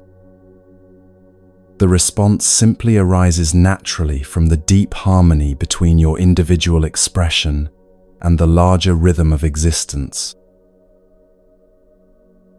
Children often live this way naturally, which is why Jesus said, "We must become like little children to enter the kingdom of heaven." Watch a healthy child at play, and you'll see this same quality of total absorption, creative spontaneity, and unconscious wisdom in action. They're not trying to be spiritual or enlightened. They're just completely present with whatever they're doing, finding wonder and joy in the simplest things, responding to each moment with fresh curiosity rather than predetermined expectations. This stage of the spiritual path is essentially about recovering this natural capacity that most adults gradually lose as they become more concerned with managing their image and controlling outcomes. But there's something even more profound happening here than just recovering childlike spontaneity. The years of practice, the struggle with the ox, the patient development of presence and awareness, all of that has created a capacity for wisdom and compassion that pure innocence doesn't possess. You have the playfulness of a child, but you also have the understanding that comes from having worked through fear, doubt, anger, and all the other challenging aspects of human experience. You can meet life's difficulties with lightness because you've learned they're not ultimately threatening to who you really are. This integration of wisdom and playfulness creates what Zen calls the beginner's mind, a way of approaching even familiar situations with fresh eyes and open curiosity. You've mastered the fundamentals of presence and awareness, but instead of making you rigid or predictable, this mastery allows you to be more flexible and responsive than ever before. It's like how a master chef can improvise a delicious meal from whatever ingredients are available, not because they ignore cooking principles, but because they understand them so deeply that they can adapt them creatively to any situation. The relationship with formal spiritual practice undergoes another transformation at this stage. You might still sit in meditation each morning, but it no longer feels like you're doing a meditation technique. It's simply your natural way of beginning the day, like stretching when you wake up, or drinking water when you're thirsty. Prayer or contemplative reading might still be part of your routine, but it doesn't feel like spiritual work anymore. It feels more like having a conversation with an old friend or tending a garden you love. The boundary between spiritual practice and ordinary living has become so thin that it's often impossible to say where one ends and the other begins. This naturally leads to what people sometimes call livelihood as practice, the recognition that whatever work you're called to do can become a vehicle for expressing and deepening awakening. Whether you're teaching school, running a business, raising children, or creating art, the activity itself becomes a form of meditation when approached from this level of presence and authenticity. You're not trying to escape from worldly responsibilities into some purely spiritual realm. Instead, you're discovering that every aspect of human life can become sacred when met with full awareness and genuine care. Relationships often flourish in entirely new ways during this stage. Because you're no longer struggling with your own inner conflicts, you have much more energy available for genuine connection with others. Because you're comfortable with your own emotions, you can be present with other people's feelings without getting overwhelmed or trying to fix them. Because you trust your own natural wisdom, you can respond authentically in each moment, rather than following scripts about how you're supposed to behave in relationships.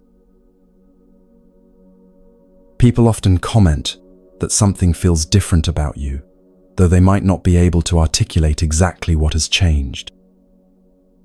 You seem more relaxed, more genuinely yourself, more able to be fully present during conversations, instead of thinking about what to say next.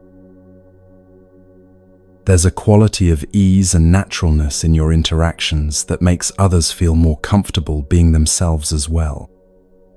You've become like that friend everyone wants to talk to when they're going through a difficult time, not because you give great advice, but because being around you somehow reminds people of their own inner strength and wisdom.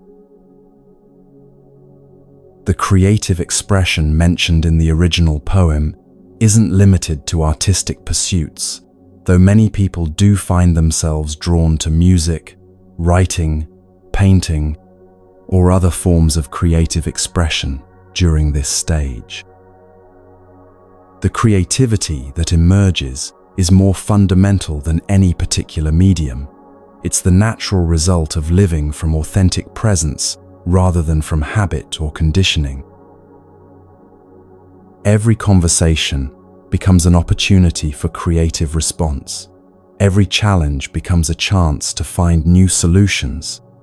Every ordinary moment becomes a canvas for expressing the unique way awakening moves through your particular personality and circumstances. But the teaching reminds us that even this beautiful stage contains a subtle limitation. The seeker is riding the ox home, which means there's still a relationship between the one who rides and what is ridden. There's still a sense of someone who has achieved spiritual mastery, still a subtle pride in how naturally everything flows, still an identity built around being awakened. No matter how free and natural it feels, riding the ox is still a form of spiritual accomplishment, and any form of accomplishment contains the seeds of separation. This isn't to diminish the genuine freedom and joy that characterize this stage. The life that emerges here is deeply fulfilling, naturally beneficial to others, and represents a profound transformation from the suffering and seeking that initiated the journey. Many spiritual teachers seem to embody this stage, and their presence truly does inspire and guide others toward their own awakening. There's nothing wrong with reaching this level of integration and remaining here. It's a beautiful way to live that serves both your own highest potential and the welfare of everyone you encounter. Yet the tradition points towards something even deeper, something that emerges when even the most refined spiritual identity is recognized as another form of limitation. The path continues to unfold with its own mysterious logic, and eventually, our seeker will discover that even the joy of riding home contains a subtle form of bondage. Freedom, as long as it depends on anything, even the most sacred relationship with awakening itself, is not yet complete freedom. For now, though, our seeker plays their flute as evening settles over the landscape, and the music rises into the stars like an offering of pure gratitude. The ox moves with sure steps along paths that seem to appear effortlessly beneath their feet, and for the first time since the journey began, there's no question about the destination. Home isn't a place they're traveling toward. It's the quality of being they've learned to embody. The music continues, and anyone who hears it feels something ancient and familiar stirring in their own heart, calling them toward their own journey of awakening. But even as the melody rises into the infinite sky, something deeper than music is beginning to emerge, the recognition that the one who plays, the flute, and the music itself might not be separate things at all.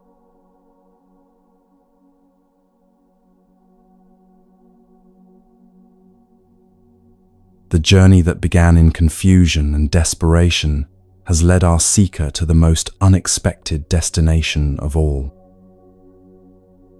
Not to some distant spiritual realm or elevated state of consciousness, but to the simple recognition that they are already home and always have been.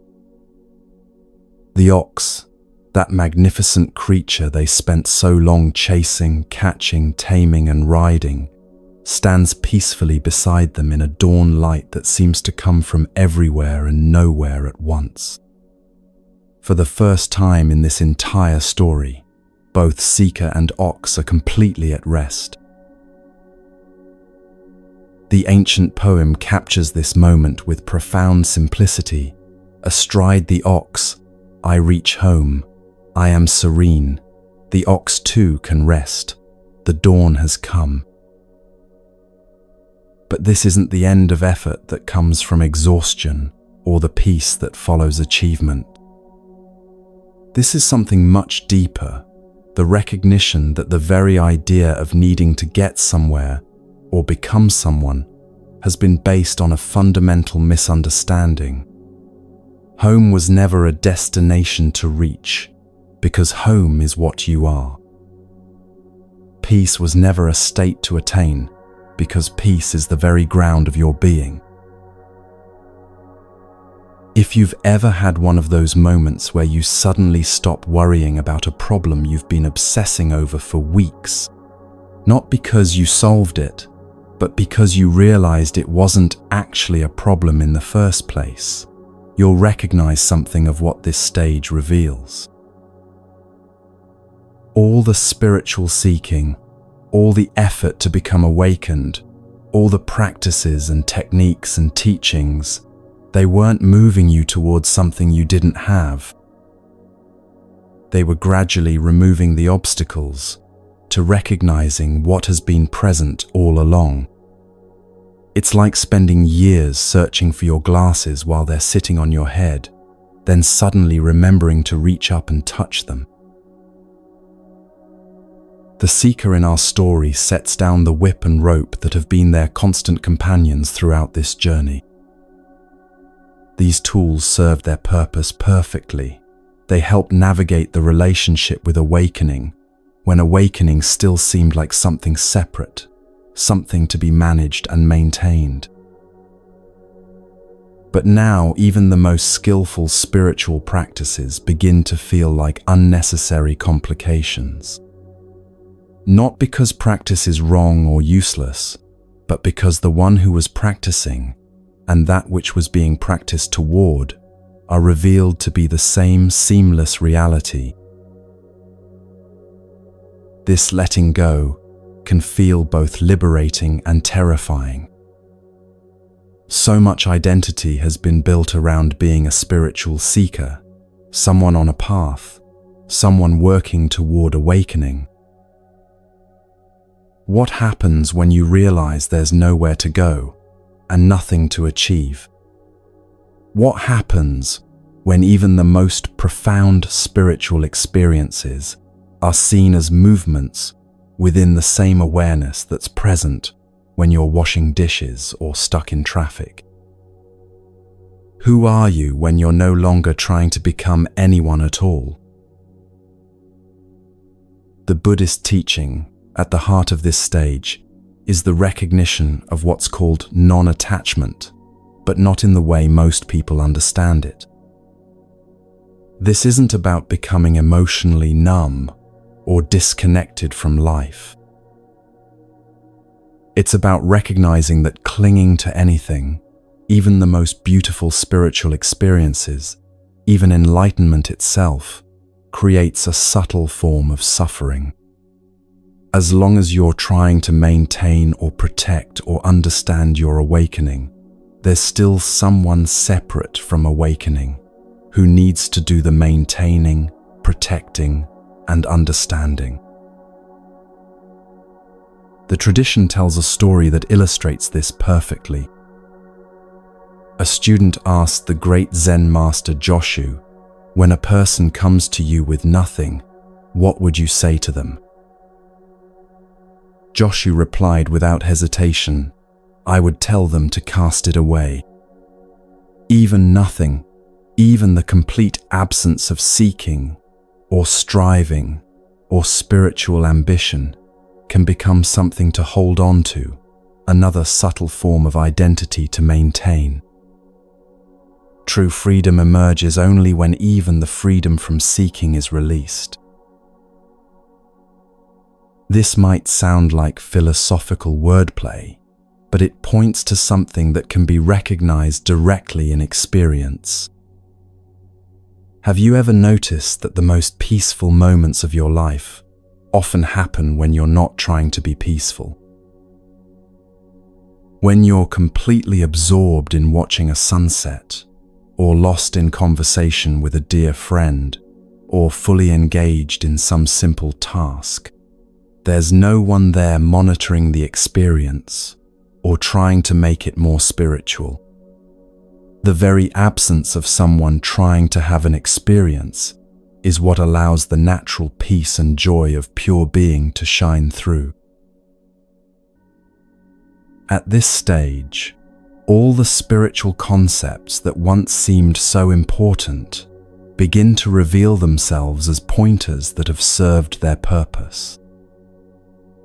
The distinctions between inner and outer, spiritual and mundane, awakened and unawakened, conditioned and unconditioned. These were useful maps when you still believed you were lost and needed to find your way somewhere. But now they're seen as mental constructions that never touched the reality they were trying to describe. It's like using a ladder to climb onto a roof, then realizing you don't need to carry the ladder with you anymore. The conflict between these apparent opposites is revealed to have been a conflict of concepts, not a conflict of realities. Awareness doesn't struggle with thoughts. Thoughts simply appear and disappear within awareness. Peace doesn't fight with disturbance. Disturbance arises and passes away within the same peace that remains untouched by its presence. The awakened mind doesn't overcome the conditioned mind. It recognizes that both awakening and conditioning are movements within the same undivided consciousness. This recognition finally uproots what the Buddha called the fundamental cause of suffering, the desire to have experience be different than it is. Not because you become passive or resigned, but because you recognize that the one who was wanting experience to be different was itself a construction within experience. When there's no separate someone to be satisfied or dissatisfied, problems don't disappear, but they lose their grip on your sense of well-being. Challenges still arise, emotions still flow, life still includes its full spectrum of experiences, but none of them threaten the fundamental okayness that you recognize as your true nature. The German mystic Meister Eckhart described what happens at this stage with breathtaking clarity. God must pour himself according to the whole of his capacity into all those who have abandoned themselves to the very ground of their being. When you finally stop trying to manage your relationship with life when you release even the most subtle forms of spiritual effort and ambition, something extraordinary happens. The divine, call it God, Buddha nature, pure awareness, or simply what you most deeply are, can express itself without obstruction. Not because you've achieved something, but because you've finally stopped interfering with what has always been trying to express itself through your existence. This isn't a dramatic transformation that announces itself with fireworks and mystical visions. Often, it's so simple and natural that it almost feels disappointing at first. You might be sitting quietly and notice that the sense of someone sitting has dissolved into pure sitting. Or walking and realizing there's just walking happening with no walker separate from the activity. Or listening to music and discovering that the listener, the listening, and the music are one seamless flow of awareness expressing itself as sound. The body-mind that once felt so solid and separate begins to feel transparent, like a window that's so clean you can't tell it's there. The world, too, becomes transparent, not in the sense that it disappears, but in the sense that it's clearly recognized as appearance within the same awareness that you are. Subject and object, inside and outside, self and other, these distinctions still function perfectly well for practical purposes, but they're no longer experienced as fundamental realities. They're more like useful conventions, like lines of longitude and latitude that help you navigate, but don't actually divide the earth into separate pieces. This stage represents what you might call enlightenment without an enlightened person. There's profound clarity, unlimited compassion, natural wisdom, and spontaneous joy, but no one there to possess these qualities or take credit for them. It's like how sunlight illuminates everything it touches, without claiming ownership of the things it reveals. Awakening is simply the natural radiance of consciousness recognizing its own nature, not an achievement that belongs to anyone in particular. Yet even this profound recognition contains the seed of its own transcendence. As long as there's any sense of having reached somewhere special, of dwelling in enlightenment, of being established in awakeness, there's still the most subtle form of duality present. True freedom, the tradition suggests, emerges only when even the peace of this stage is seen as another movement within something even more fundamental. But for now, our seeker rests in the simple joy of finally being home, knowing that home was never anywhere else but here, never any time but now. The dawn light grows stronger as both seeker and ox settle into perfect stillness. The whip and rope lie forgotten in the grass, no longer needed, no longer even remembered. In this moment of complete arrival, something begins to stir that goes beyond both seeking and finding, beyond both journey and destination. The very categories of spiritual development begin to dissolve into something so simple and obvious that it almost seems to vanish. And in that near vanishing, the next stage of the path begins to reveal itself.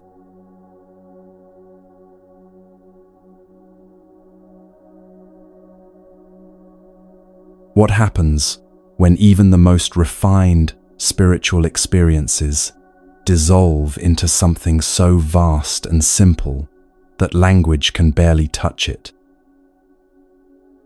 Our story reaches a place where the seeker, the ox, the whip, the rope, the journey itself, Everything that has given meaning and structure to this entire adventure quietly disappears into what the ancient poem calls no thing. Not nothing in the sense of empty space, but no thing in the sense of pure being that has no particular form, no specific content, no boundaries that separate it from anything else. If you've ever stood at the edge of the ocean at night and felt yourself dissolving into the vastness of stars and water and endless space, you might have tasted something of what this stage reveals. Or perhaps during deep meditation, you've experienced moments where the sense of being someone sitting somewhere simply evaporated, leaving only pure awareness with no center and no edges. Maybe it happened while you were absorbed in music so beautiful that the listener, the listening, and the music became one seamless flow of being, with no one left to experience the experience. These glimpses point toward what Buddhist teaching calls sunyata, emptiness, not as a blank void, but as the pregnant fullness that underlies all appearance. The original Zen poem describes this stage with breathtaking poetry. This heaven is so vast, no message can stain it. How may a snowflake exist in a raging fire? What this means is that the awareness revealed here is so fundamental, so all-encompassing, that no particular experience, no matter how profound or beautiful or terrible, can mark it or change it in any way. It's like asking how a cloud can stain the sky, or how a wave can damage the ocean. The cloud appears within the sky and is made of sky. The wave rises from the ocean and is made of ocean. And every experience arises within awareness and is made of awareness itself. This isn't a philosophical idea to think about. It's a direct recognition that can suddenly dawn in the most ordinary moments. You might be washing dishes when the sense of being someone doing something simply dissolves, leaving only the flow of warm water, the gentle scrubbing motion, and pure awareness that isn't separate from any of it. Or you could be walking and suddenly realize there's no walker, no path, no destination, just walking happening within the same vast presence that contains everything else. The snowflake of personal identity dissolves completely in the raging fire of pure being. What makes this stage so profound is that it reveals the deepest truth about what you've always been, beneath every identity you've ever worn, beneath every experience you've ever had, beneath every story you've ever told about yourself. Before you learned your name, before you developed preferences and opinions, before you became someone seeking spiritual awakening, this pure, unborn awareness was already completely present. Not as your essence, but as what you are before the question of essence or identity even arises. It's what was looking out through your eyes when you were 3 years old, what will be present when your body is no longer functioning, what remains constant through every change in your life circumstances. The teaching describes this as the footprints of the ancestors, which points to something beautiful and important. Every genuine spiritual teacher throughout history, every mystic who has touched this recognition, every ordinary person who has glimpsed their true nature, they've all recognized this same placeless place, this same timeless awareness that has no particular characteristics, yet expresses itself as everything that appears. The Buddha's awakening under the Bodhi tree, Christ's recognition in the desert, the insights of countless unknown seekers, they all point to this same fundamental reality that can never be captured in concepts, but can be directly known. But here's where this teaching becomes both profound and practical for your everyday life. This isn't some special spiritual state that you visit occasionally during peak experiences. This vast unborn awareness is what you are right now, reading these words, hearing these sounds, feeling whatever sensations are present in your body. The only difference between ordinary moments and this recognition is that most of the time, attention is so focused on the content of experience that the awareness in which all content appears is overlooked. It's like being so absorbed in watching a movie that you forget about the screen, even though the screen is present for every single scene. This stage can feel both liberating and unsettling. On one hand, there's profound relief in discovering that your deepest nature is completely untouchable by any of life's difficulties. Anxiety, sadness, physical pain, loss, failure, none of these can actually damage what you most fundamentally are, any more than clouds can harm the sky they appear within. There's a quality of absolute safety in recognizing yourself as the awareness that remains present and untouched, regardless of what's appearing within it. On the other hand, this recognition can initially feel like a kind of cosmic loneliness. If you are this vast, undifferentiated awareness, what happened to your personality, your relationships, your individual life? It can feel like everything that seemed important and meaningful has been revealed as somehow illusory or insignificant. This is why the tradition warns that reaching this stage too quickly, without adequate preparation, can be destabilizing rather than liberating. But there's something crucial to understand about this apparent emptiness. It's not the emptiness of absence, but the emptiness of infinite fullness. Like the silence between musical notes that makes the music possible, or the space between words that allows meaning to emerge, this emptiness is pregnant with unlimited creative potential. Everything you've ever experienced, every thought, every emotion, every sensation, every relationship has emerged from this same source and will return to this same source. Nothing is lost in this recognition. Everything is revealed to be more intimate than you ever imagined. The great Buddhist philosopher Nagarjuna warned about a particular danger at this stage. He said that people who cling to form can be helped through recognizing emptiness, but those who cling to emptiness are beyond all help. What this means is that it's possible to make this profound recognition into another spiritual achievement, another identity to maintain. I am the void. I am pure awareness. I have realized the ultimate truth.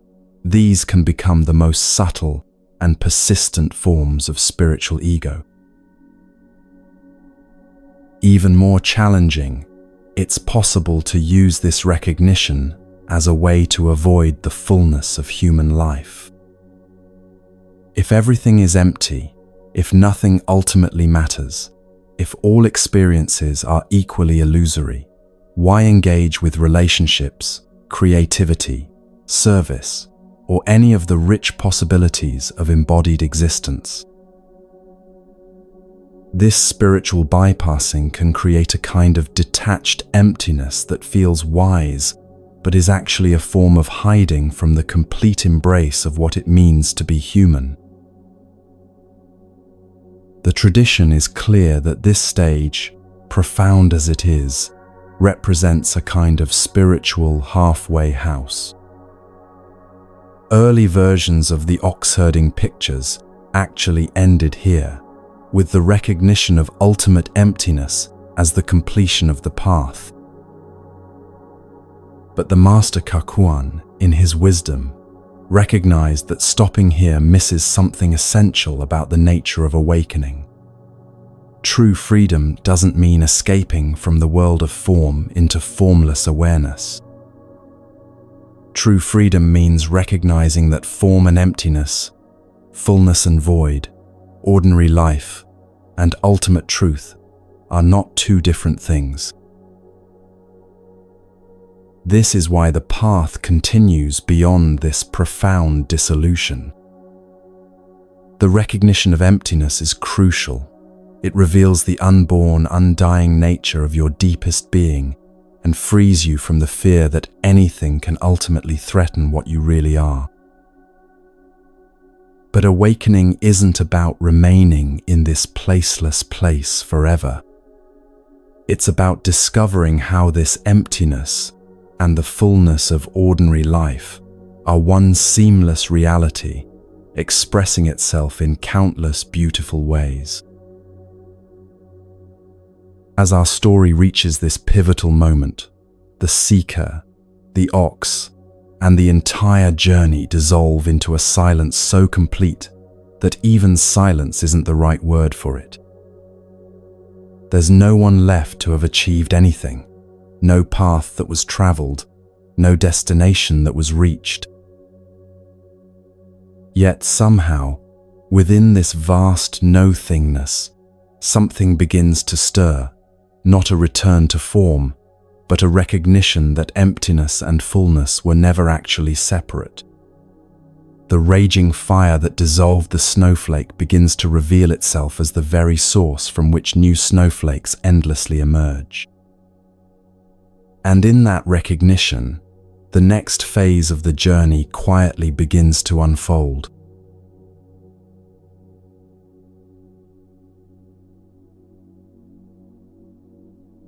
After the vast dissolution of the 8th stage, something unexpected and wonderful begins to happen.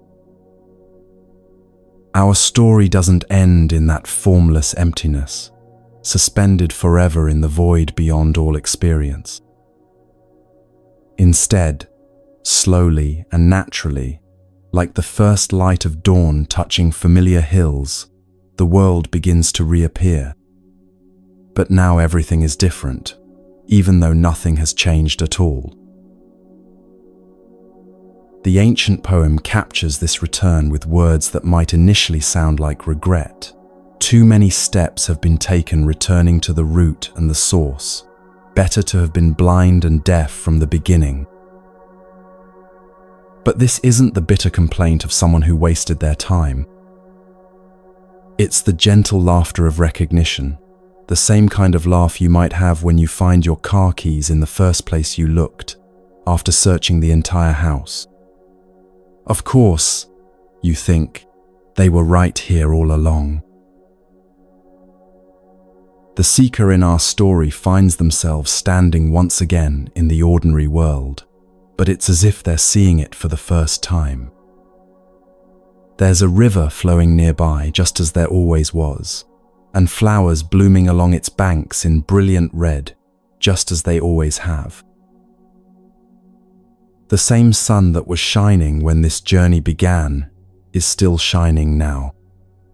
The same wind that rustled through the tall grass in that first stage of desperate searching is still moving through the trees. But now, these simple, ordinary phenomena are recognized as the very source and summit of all spiritual realization. If you've ever returned to your childhood neighborhood after many years away, you might recognize something of what this stage reveals. The houses look smaller than you remembered.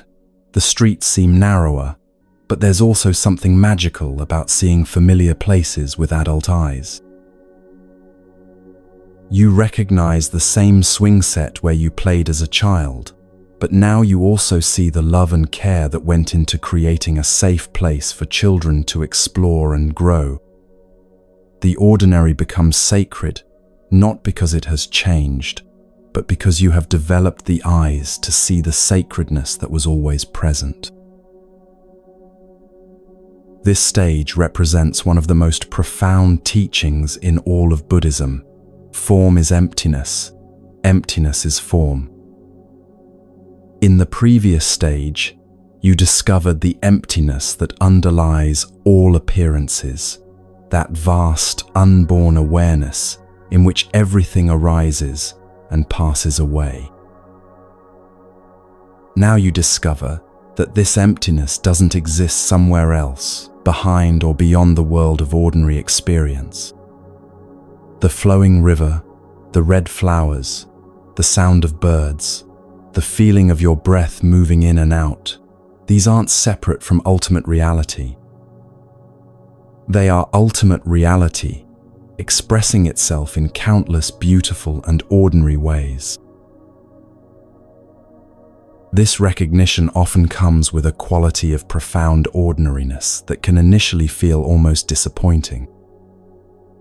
After all the seeking, all the spiritual experiences, all the glimpses of transcendent truth, you find yourself back where you started, washing dishes, paying bills, having conversations with friends and family.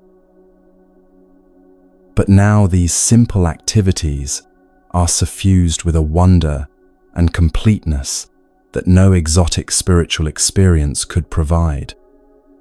Washing dishes becomes a meditation on the miracle of water, warmth, and cleanliness. Paying bills becomes an expression of gratitude for the complex web of relationships that makes modern life possible. Ordinary conversations become opportunities to meet the divine, expressing itself through human personality and connection. The poem speaks of dwelling in one's true abode, unconcerned with and without. This doesn't mean becoming indifferent or detached from life, but rather discovering a way of being that's naturally at ease with whatever arises.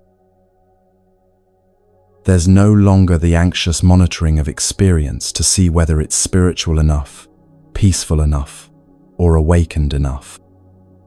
Instead, there's a quality of unconditional okayness that recognizes every moment as a perfect expression of the same source that you are.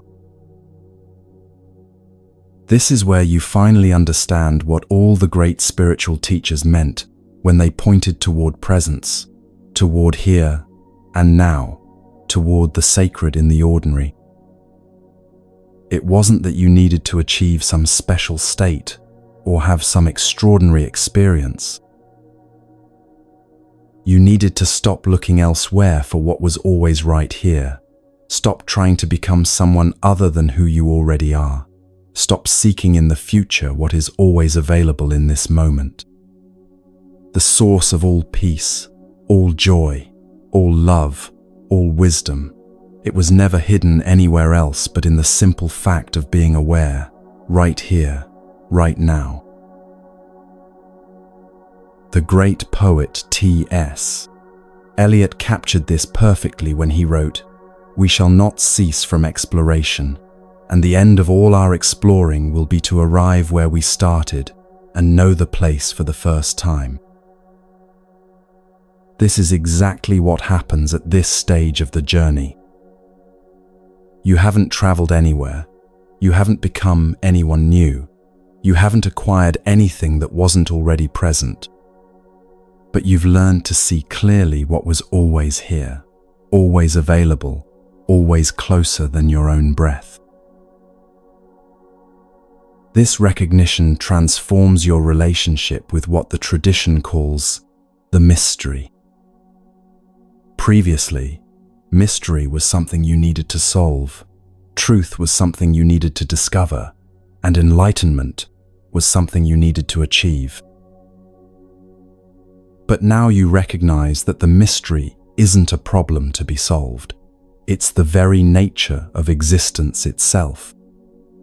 Every moment is infinitely mysterious, not because it's complicated or hidden, but because it's so simple and obvious that it can never be fully grasped by the thinking mind. How is it that you're aware? How does consciousness arise from matter, or matter from consciousness? How does love emerge from two people meeting? How does meaning appear from the arrangement of marks on a page or sounds in the air? These aren't questions that need answers. They're koans that point toward the inexhaustible wonder of ordinary existence. Your relationship with spiritual practice undergoes its final transformation at this stage. If you still meditate, it's not because you need to achieve anything or maintain any particular state of consciousness. It's simply an expression of appreciation for the miracle of awareness itself, like stopping to admire a beautiful sunset or taking a moment to feel grateful for your health. If you still read spiritual teachings, it's not because you're seeking information you don't have, but because you enjoy the way truth recognizes itself when expressed through different voices and perspectives. If you still engage with spiritual community, it's not because you need support for your practice, but because there's joy in recognizing your own true nature reflected in others who have made the same journey home to themselves. The tradition often speaks of this stage as the pathless path, because you finally understand that there was never actually anywhere to go. The path was simply the process of removing all the obstacles to recognizing what was always already present. It's like polishing a mirror. The mirror's capacity to reflect was never absent, but it couldn't function clearly until all the dust and grime were carefully removed. Your true nature was never lost or damaged or in need of improvement. It just needed to be freed from all the mental and emotional patterns that were obscuring its natural radiance. This is why the poem suggests it would have been better to have been blind and deaf from the beginning. If you had never learned to seek spiritual experiences elsewhere, if you had never developed the idea that enlightenment was something special and exotic, if you had never started believing that your ordinary awareness wasn't already perfect and complete, you might have recognized the treasure that was always here. But of course, for most of us, the journey of seeking and finding seems to be necessary.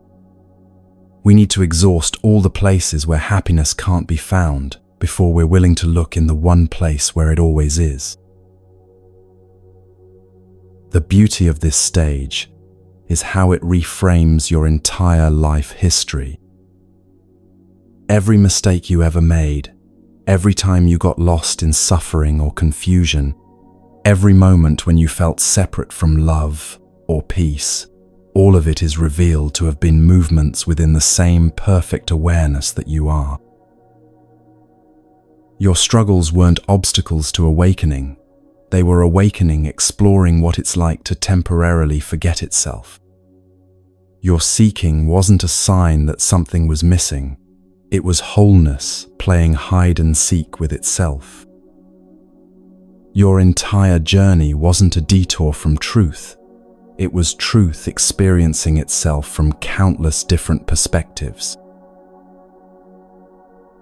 This recognition brings with it a quality of compassion that has no object and needs no reason.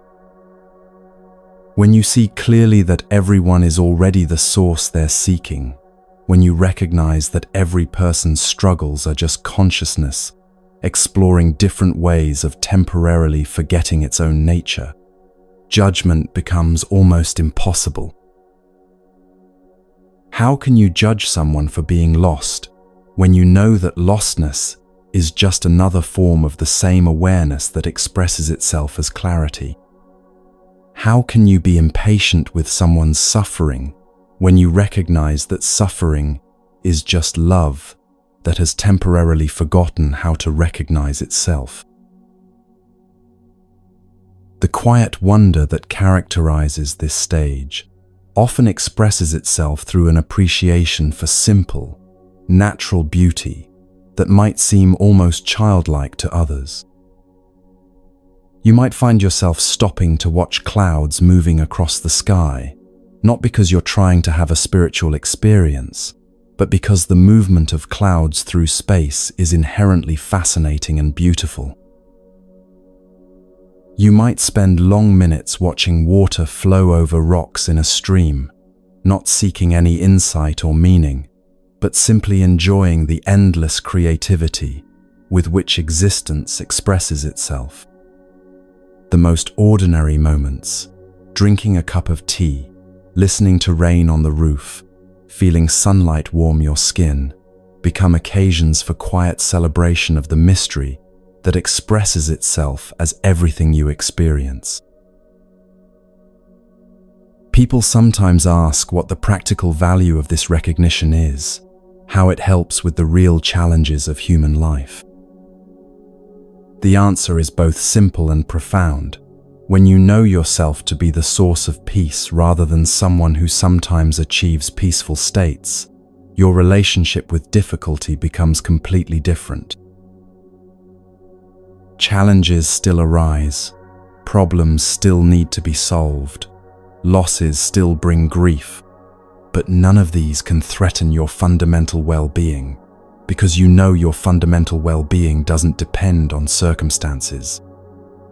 You respond to life from resourcefulness rather than from neediness, from love rather than from fear, from creativity rather than from desperation. As this stage deepens, there's often a growing sense that while the journey of awakening is complete, life itself is just beginning. Not life as a search for something missing, but life as the spontaneous expression of fullness that has finally recognized itself. The river flows tranquilly on, the flowers continue to bloom in brilliant red, and awareness continues to express itself as the endless dance of ordinary existence. But now there's someone awake within the dance, someone who knows that the dancer, the dancing, and what's being danced are all movements of the same inexhaustible source.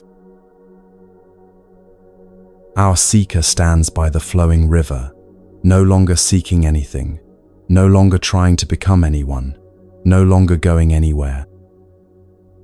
The source they spent so long trying to find was never anywhere but here, never any time but now, never anyone but who they've always been.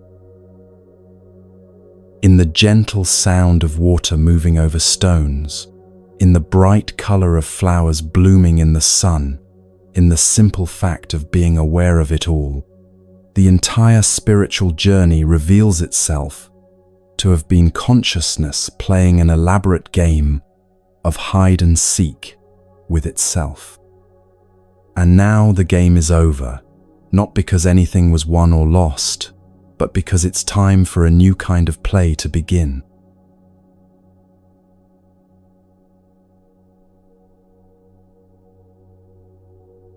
The final movement of our story might be the most surprising of all. After touching the very source of existence, after recognizing the ultimate nature of reality, after transcending every form of seeking and striving, where does our journey lead? Not to some mountaintop monastery or hidden cave where enlightenment can be preserved in perfect isolation. Instead, it leads right back into the heart of ordinary human life, but with a quality of presence that transforms everything it touches. The ancient poem paints this beautifully. Barefooted and naked of breast, I mingle with the people of the world. My clothes are ragged and dust, laden, and I am ever blissful. This isn't the image of spiritual accomplishment that most people expect. There's no special robes or sacred symbols, no aura of otherworldly wisdom, No separation from the messy, complicated, wonderfully human world that most of us inhabit.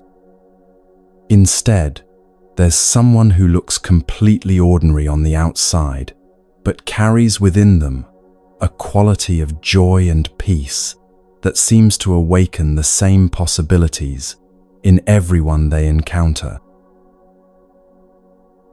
If you've ever met someone like this, someone who seemed to have no agenda, no need to impress anyone, no anxiety about how they appeared to others, but whose very presence made you feel more relaxed and authentic yourself, you've encountered this final stage of awakening in action. They might have been a checkout clerk who somehow made standing in line feel like a moment of genuine human connection. Or a teacher who created a classroom atmosphere where every student felt safe to be curious and make mistakes. Or simply a friend who had that rare quality of being completely present during conversations, making you feel like you were the most interesting person in the world.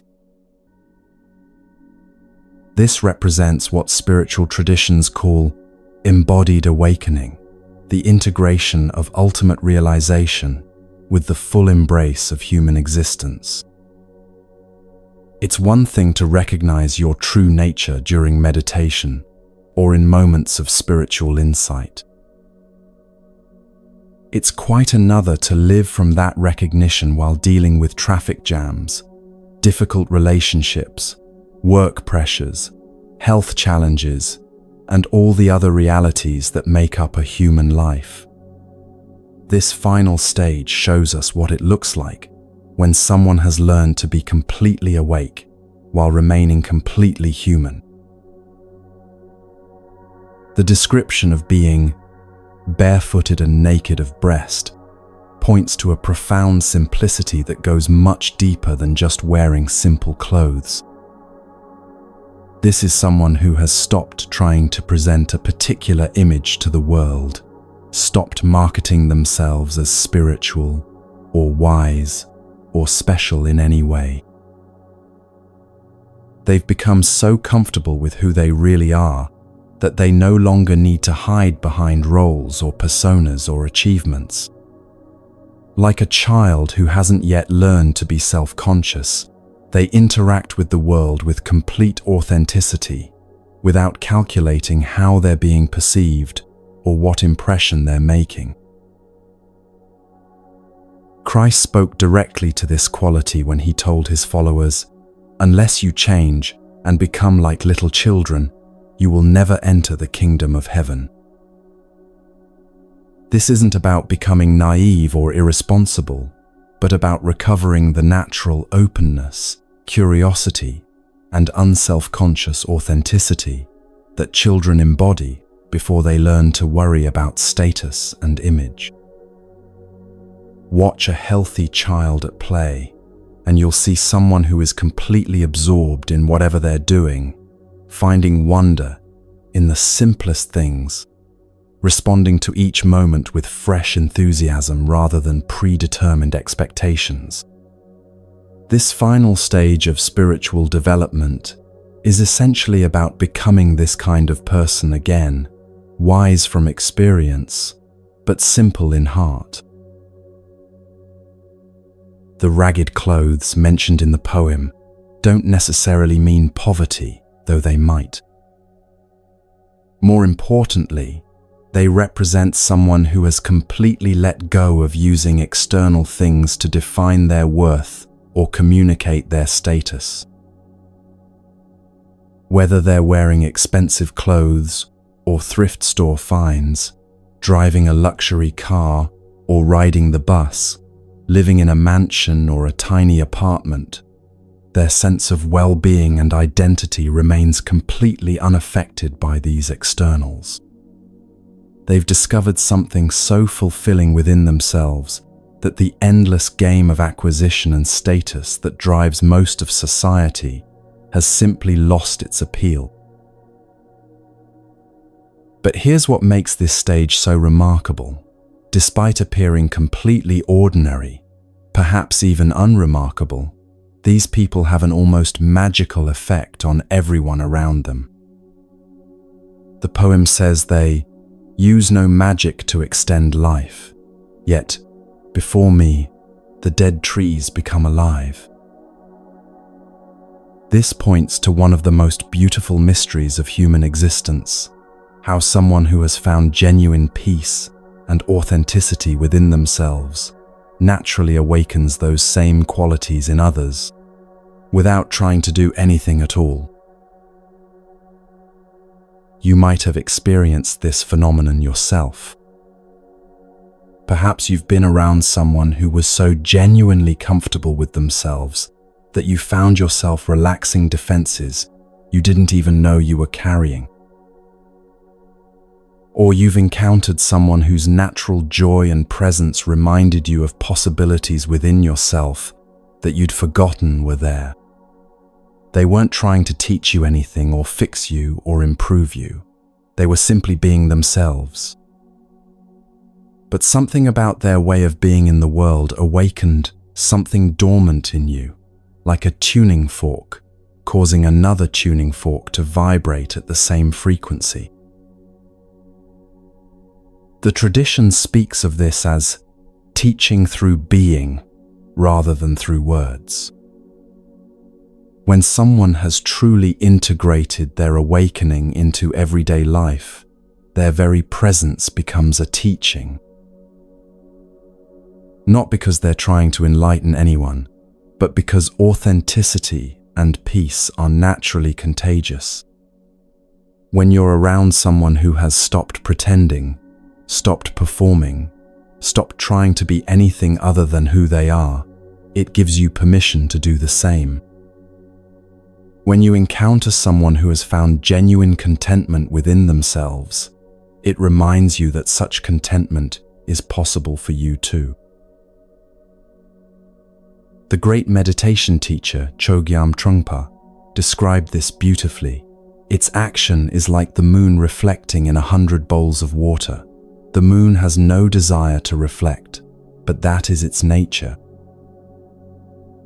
When someone has fully awakened to their true nature, they naturally reflect that awakening into every interaction, every relationship, every situation they encounter. Not because they're trying to be helpful or spiritual, but because clarity and compassion have become their natural way of being in the world. Like the moon that shines equally on palace and garbage dump, saints and criminals, they offer the same quality of presence to everyone they meet.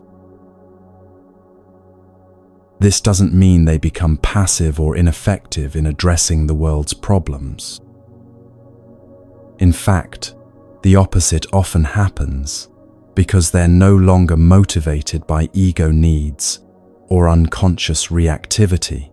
They become much more skillful at responding to whatever situations arise. They can engage with conflict without getting lost in drama, offer help without getting drained by others' problems, and speak truth without being attached to whether anyone listens. Their actions arise from wisdom and love, rather than from fear or the need to prove anything, making them naturally more effective at whatever they choose to do. The ancient commentary mentions that such a person is found in company with wine bibbers and butchers. He and they are all converted into Buddhas. This points to something radical about this final stage. There's no sense of spiritual superiority, no need to surround yourself only with other awakened people or supposedly pure environments. Someone at this level of integration recognizes the Buddha nature in everyone they meet, regardless of their behavior, beliefs, or life circumstances. They can sit comfortably with the homeless person on the street corner and the CEO in the boardroom, finding the same essential humanity in both. This quality of unconditional acceptance doesn't mean becoming a doormat or failing to maintain healthy boundaries. It means recognizing that every person's behavior arises from their current level of understanding and their particular circumstances, and that judgment rarely helps anyone grow or change. When you truly understand that everyone is doing the best they can from their current perspective, it becomes natural to respond with compassion rather than criticism, understanding rather than condemnation. This doesn't make you naive about harmful behavior, but it allows you to address problems from love rather than from anger or fear. Dostoevsky once wrote that the soul is healed by being with children, and this points to exactly what happens when you encounter someone who has reached this final stage of development. There's something about their unguarded presence, their natural joy, their lack of agenda or pretense that reminds you of your own original nature before it got covered over by social conditioning and psychological defenses. Spending time with them is healing not because they're trying to heal you, but because their authenticity awakens your own authenticity. Their peace reminds you of your own natural peace. What makes this stage so beautiful is how it completes the circle of the entire journey. Remember how this story began, with someone feeling lost and confused, searching desperately for something they couldn't name, exhausted from trying to find happiness in all the wrong places. Now, after traveling through all 10 stages, they've returned to ordinary human life, but with a quality of presence that transforms the ordinary into the sacred. They're not different from other people in any external way, but they've discovered the source of peace and joy that exists within everyone, and their very being reminds others that this same discovery is available to them. The final fruit of all spiritual seeking isn't some exotic state of consciousness or supernatural ability. It's simply becoming a fully authentic human being, someone who has stopped pretending, stopped performing, stopped trying to be anyone other than who they really are. This sounds simple, but it's actually extraordinarily rare and precious.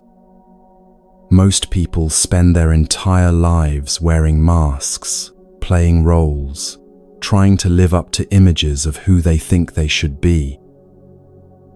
Someone who has genuinely let go of all that pretense and learned to live from their authentic nature becomes a gift to everyone they encounter. This is why the tradition calls this stage the return to society, rather than the retreat from it. True awakening doesn't separate you from the world. It allows you to engage with the world more fully, more lovingly, more skillfully than ever before. You're no longer protecting yourself from life's challenges because you know that nothing can ultimately threaten what you really are. You're no longer trying to get something from other people because you've found the source of fulfillment within yourself. This freedom allows you to show up in relationships and situations with a quality of presence that serves everyone involved. The journey that began with desperate seeking ends with effortless being. The person who once pushed aside tall grass searching for something they couldn't name now walks among people, barefoot and blissful, causing dead trees to bloom simply by being authentically themselves. They've discovered that what they were seeking all along wasn't somewhere else. It was who they already were, hidden beneath layers of conditioning and confusion. And now, by living from that recognition, they naturally awaken the same possibility in everyone whose life they touch. Our story ends not with some dramatic spiritual climax, but with the most profound ordinariness imaginable. Someone completely at peace with themselves, completely comfortable in their own skin, moving through the world with no agenda except to be authentically present to whatever arises. Children laugh when they see them coming. Strangers find themselves smiling for no reason they can explain. And somehow, in ways both subtle and mysterious, the world becomes a little brighter, a little kinder, a little more awake, simply because they're in it.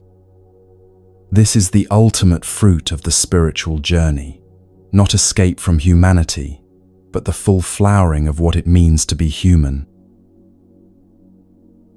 In the end, they are neither seeking nor found, neither student nor teacher, neither ordinary nor enlightened. They are simply and completely themselves, and that turns out to be the greatest gift anyone can offer to the world.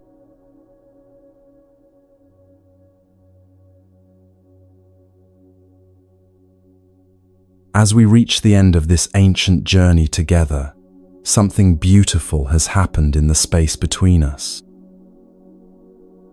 Over these past 3 hours, we've walked alongside the seeker through confusion and clarity, struggle and ease, seeking and finding, until finally arriving at the most profound ordinariness imaginable.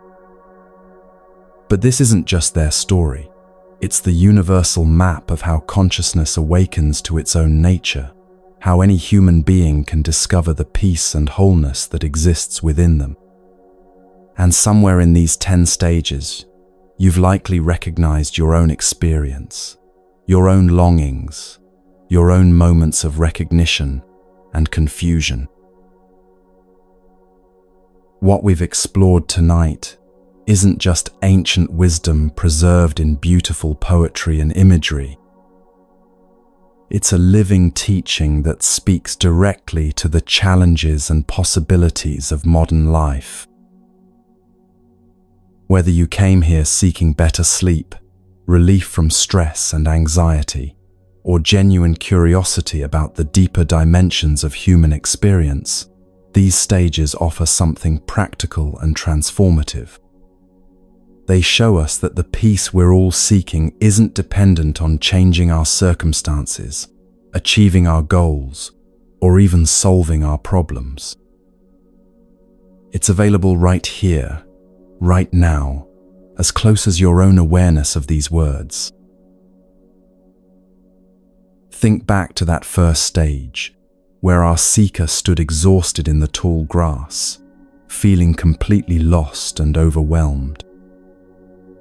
Perhaps you recognize something of your own experience there, those moments when life feels like too much, when the strategies you've been using to find happiness aren't working anymore, when you sense there must be something more but don't know where to look. That feeling, uncomfortable as it is, represents the beginning of wisdom. It's your inner knowing that you're capable of something deeper than just going through the motions of life. The great doubt that characterizes that first stage isn't something to be fixed or overcome quickly. It's actually a sacred pause, a moment when life itself is asking you to consider whether there might be a different way to approach the whole question of human happiness and fulfillment. If you're experiencing any version of this doubt in your own life, whether it shows up as depression, anxiety, restlessness, or simply a persistent sense that something is missing, honor it.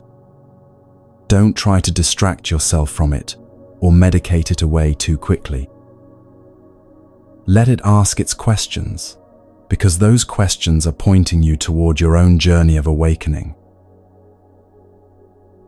The footprint stage reminds us that we're not the first people to feel lost, and we won't be the first to find our way home. All around you, in books and conversations, in art and music, in nature, and even in your dreams, there are signs that others have walked this path before you. Sometimes these signs appear in the most unexpected places. A casual comment from a stranger, a line in a song that seems to speak directly to your heart, a moment in nature when you suddenly feel connected to something vast and loving. Pay attention to these footprints, because they're not coincidences.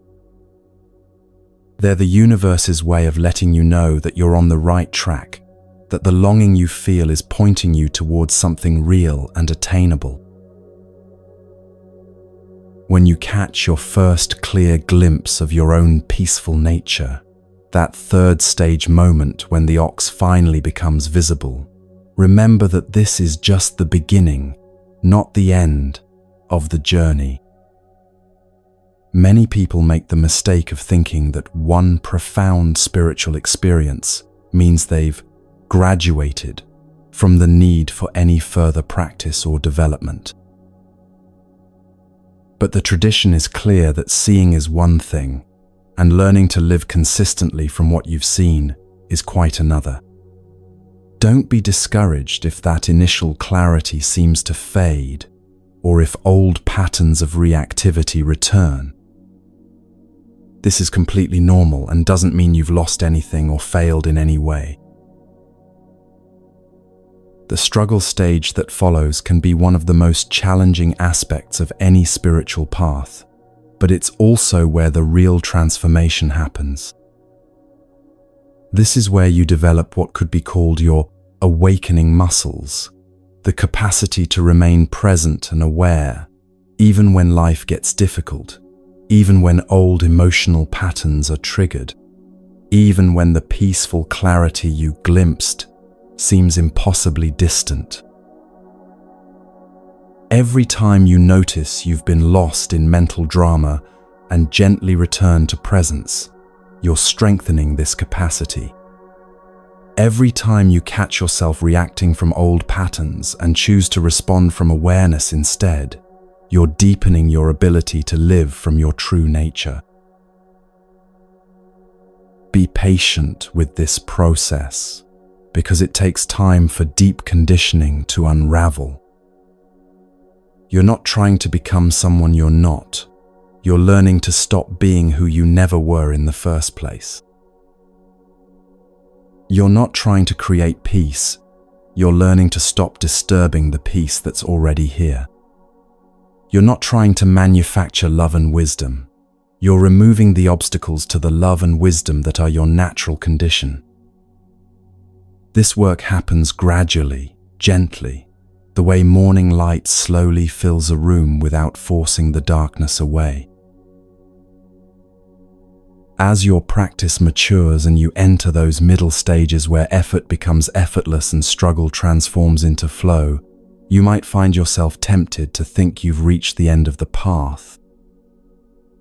Life becomes so much easier, relationships improve, stress decreases, and you develop a sustainable way to remain present and peaceful, even in challenging circumstances.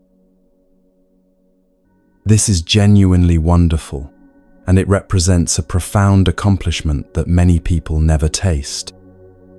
But the teaching reminds us that even this beautiful integration can become a subtle form of limitation if we cling to it as our final destination. The deeper stages of the journey involve letting go of even the most refined spiritual identities and achievements. This doesn't mean abandoning practice or becoming careless about your inner development. It means discovering a freedom so complete that it doesn't depend on maintaining any particular state of consciousness or level of spiritual attainment. True freedom isn't freedom from difficulty. It's the recognition that your essential nature remains untouched by whatever difficulties arise. It's like discovering that you are the sky, not the weather patterns that move through it. For most of us, glimpsing these deeper recognitions is enough to transform how we live, even if we don't fully embody them consistently. Just knowing that such freedom is possible just understanding that peace doesn't depend on circumstances, just recognizing that your deepest nature is already complete and whole. This knowledge itself becomes a source of tremendous relief and empowerment. You might still experience stress, sadness, fear, and all the other challenges of human life, but you'll never again be completely convinced that these experiences define who you are or determine your fundamental well-being. The final stages show us that the goal of spiritual development isn't to escape from ordinary human life, but to engage with it more fully, more authentically, more lovingly than ever before. The person who completes this journey doesn't become superhuman. They become deeply, genuinely human. They're no longer trying to maintain a spiritual image or live up to enlightened ideals. They're simply comfortable being exactly who they are, and that authenticity becomes a gift to everyone they encounter. As you move forward from this evening, remember that you don't need to walk this entire path perfectly or achieve every stage we've explored. Even understanding the map changes your relationship with your own experience. Even knowing that others have traveled this way before you provides comfort during difficult times.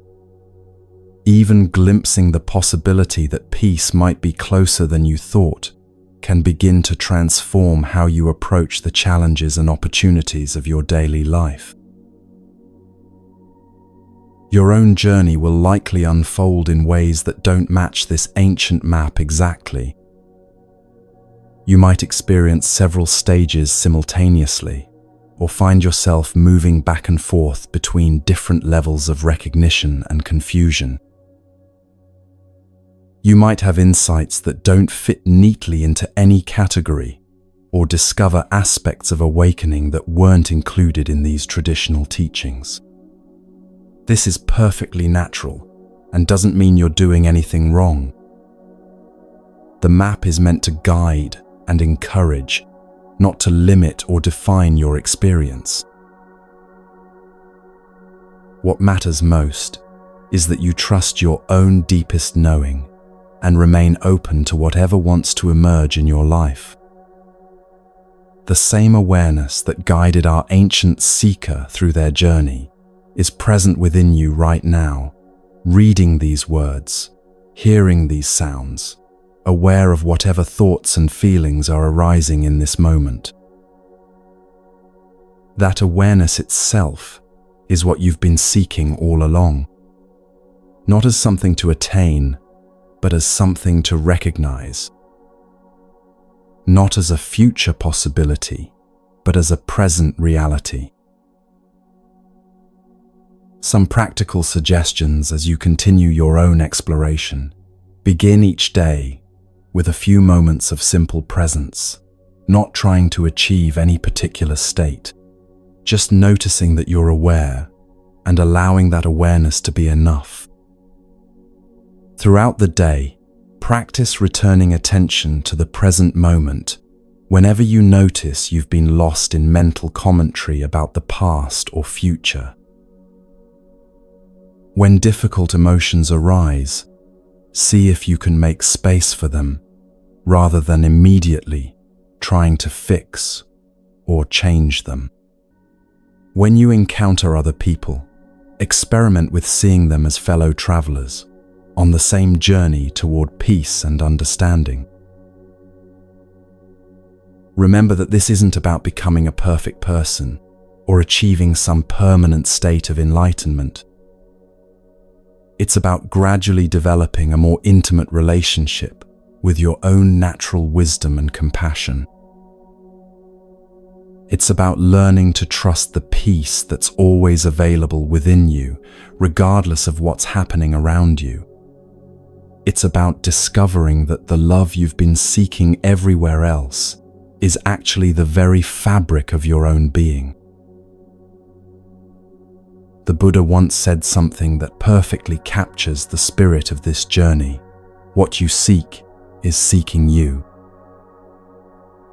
The peace you long for is longing for you.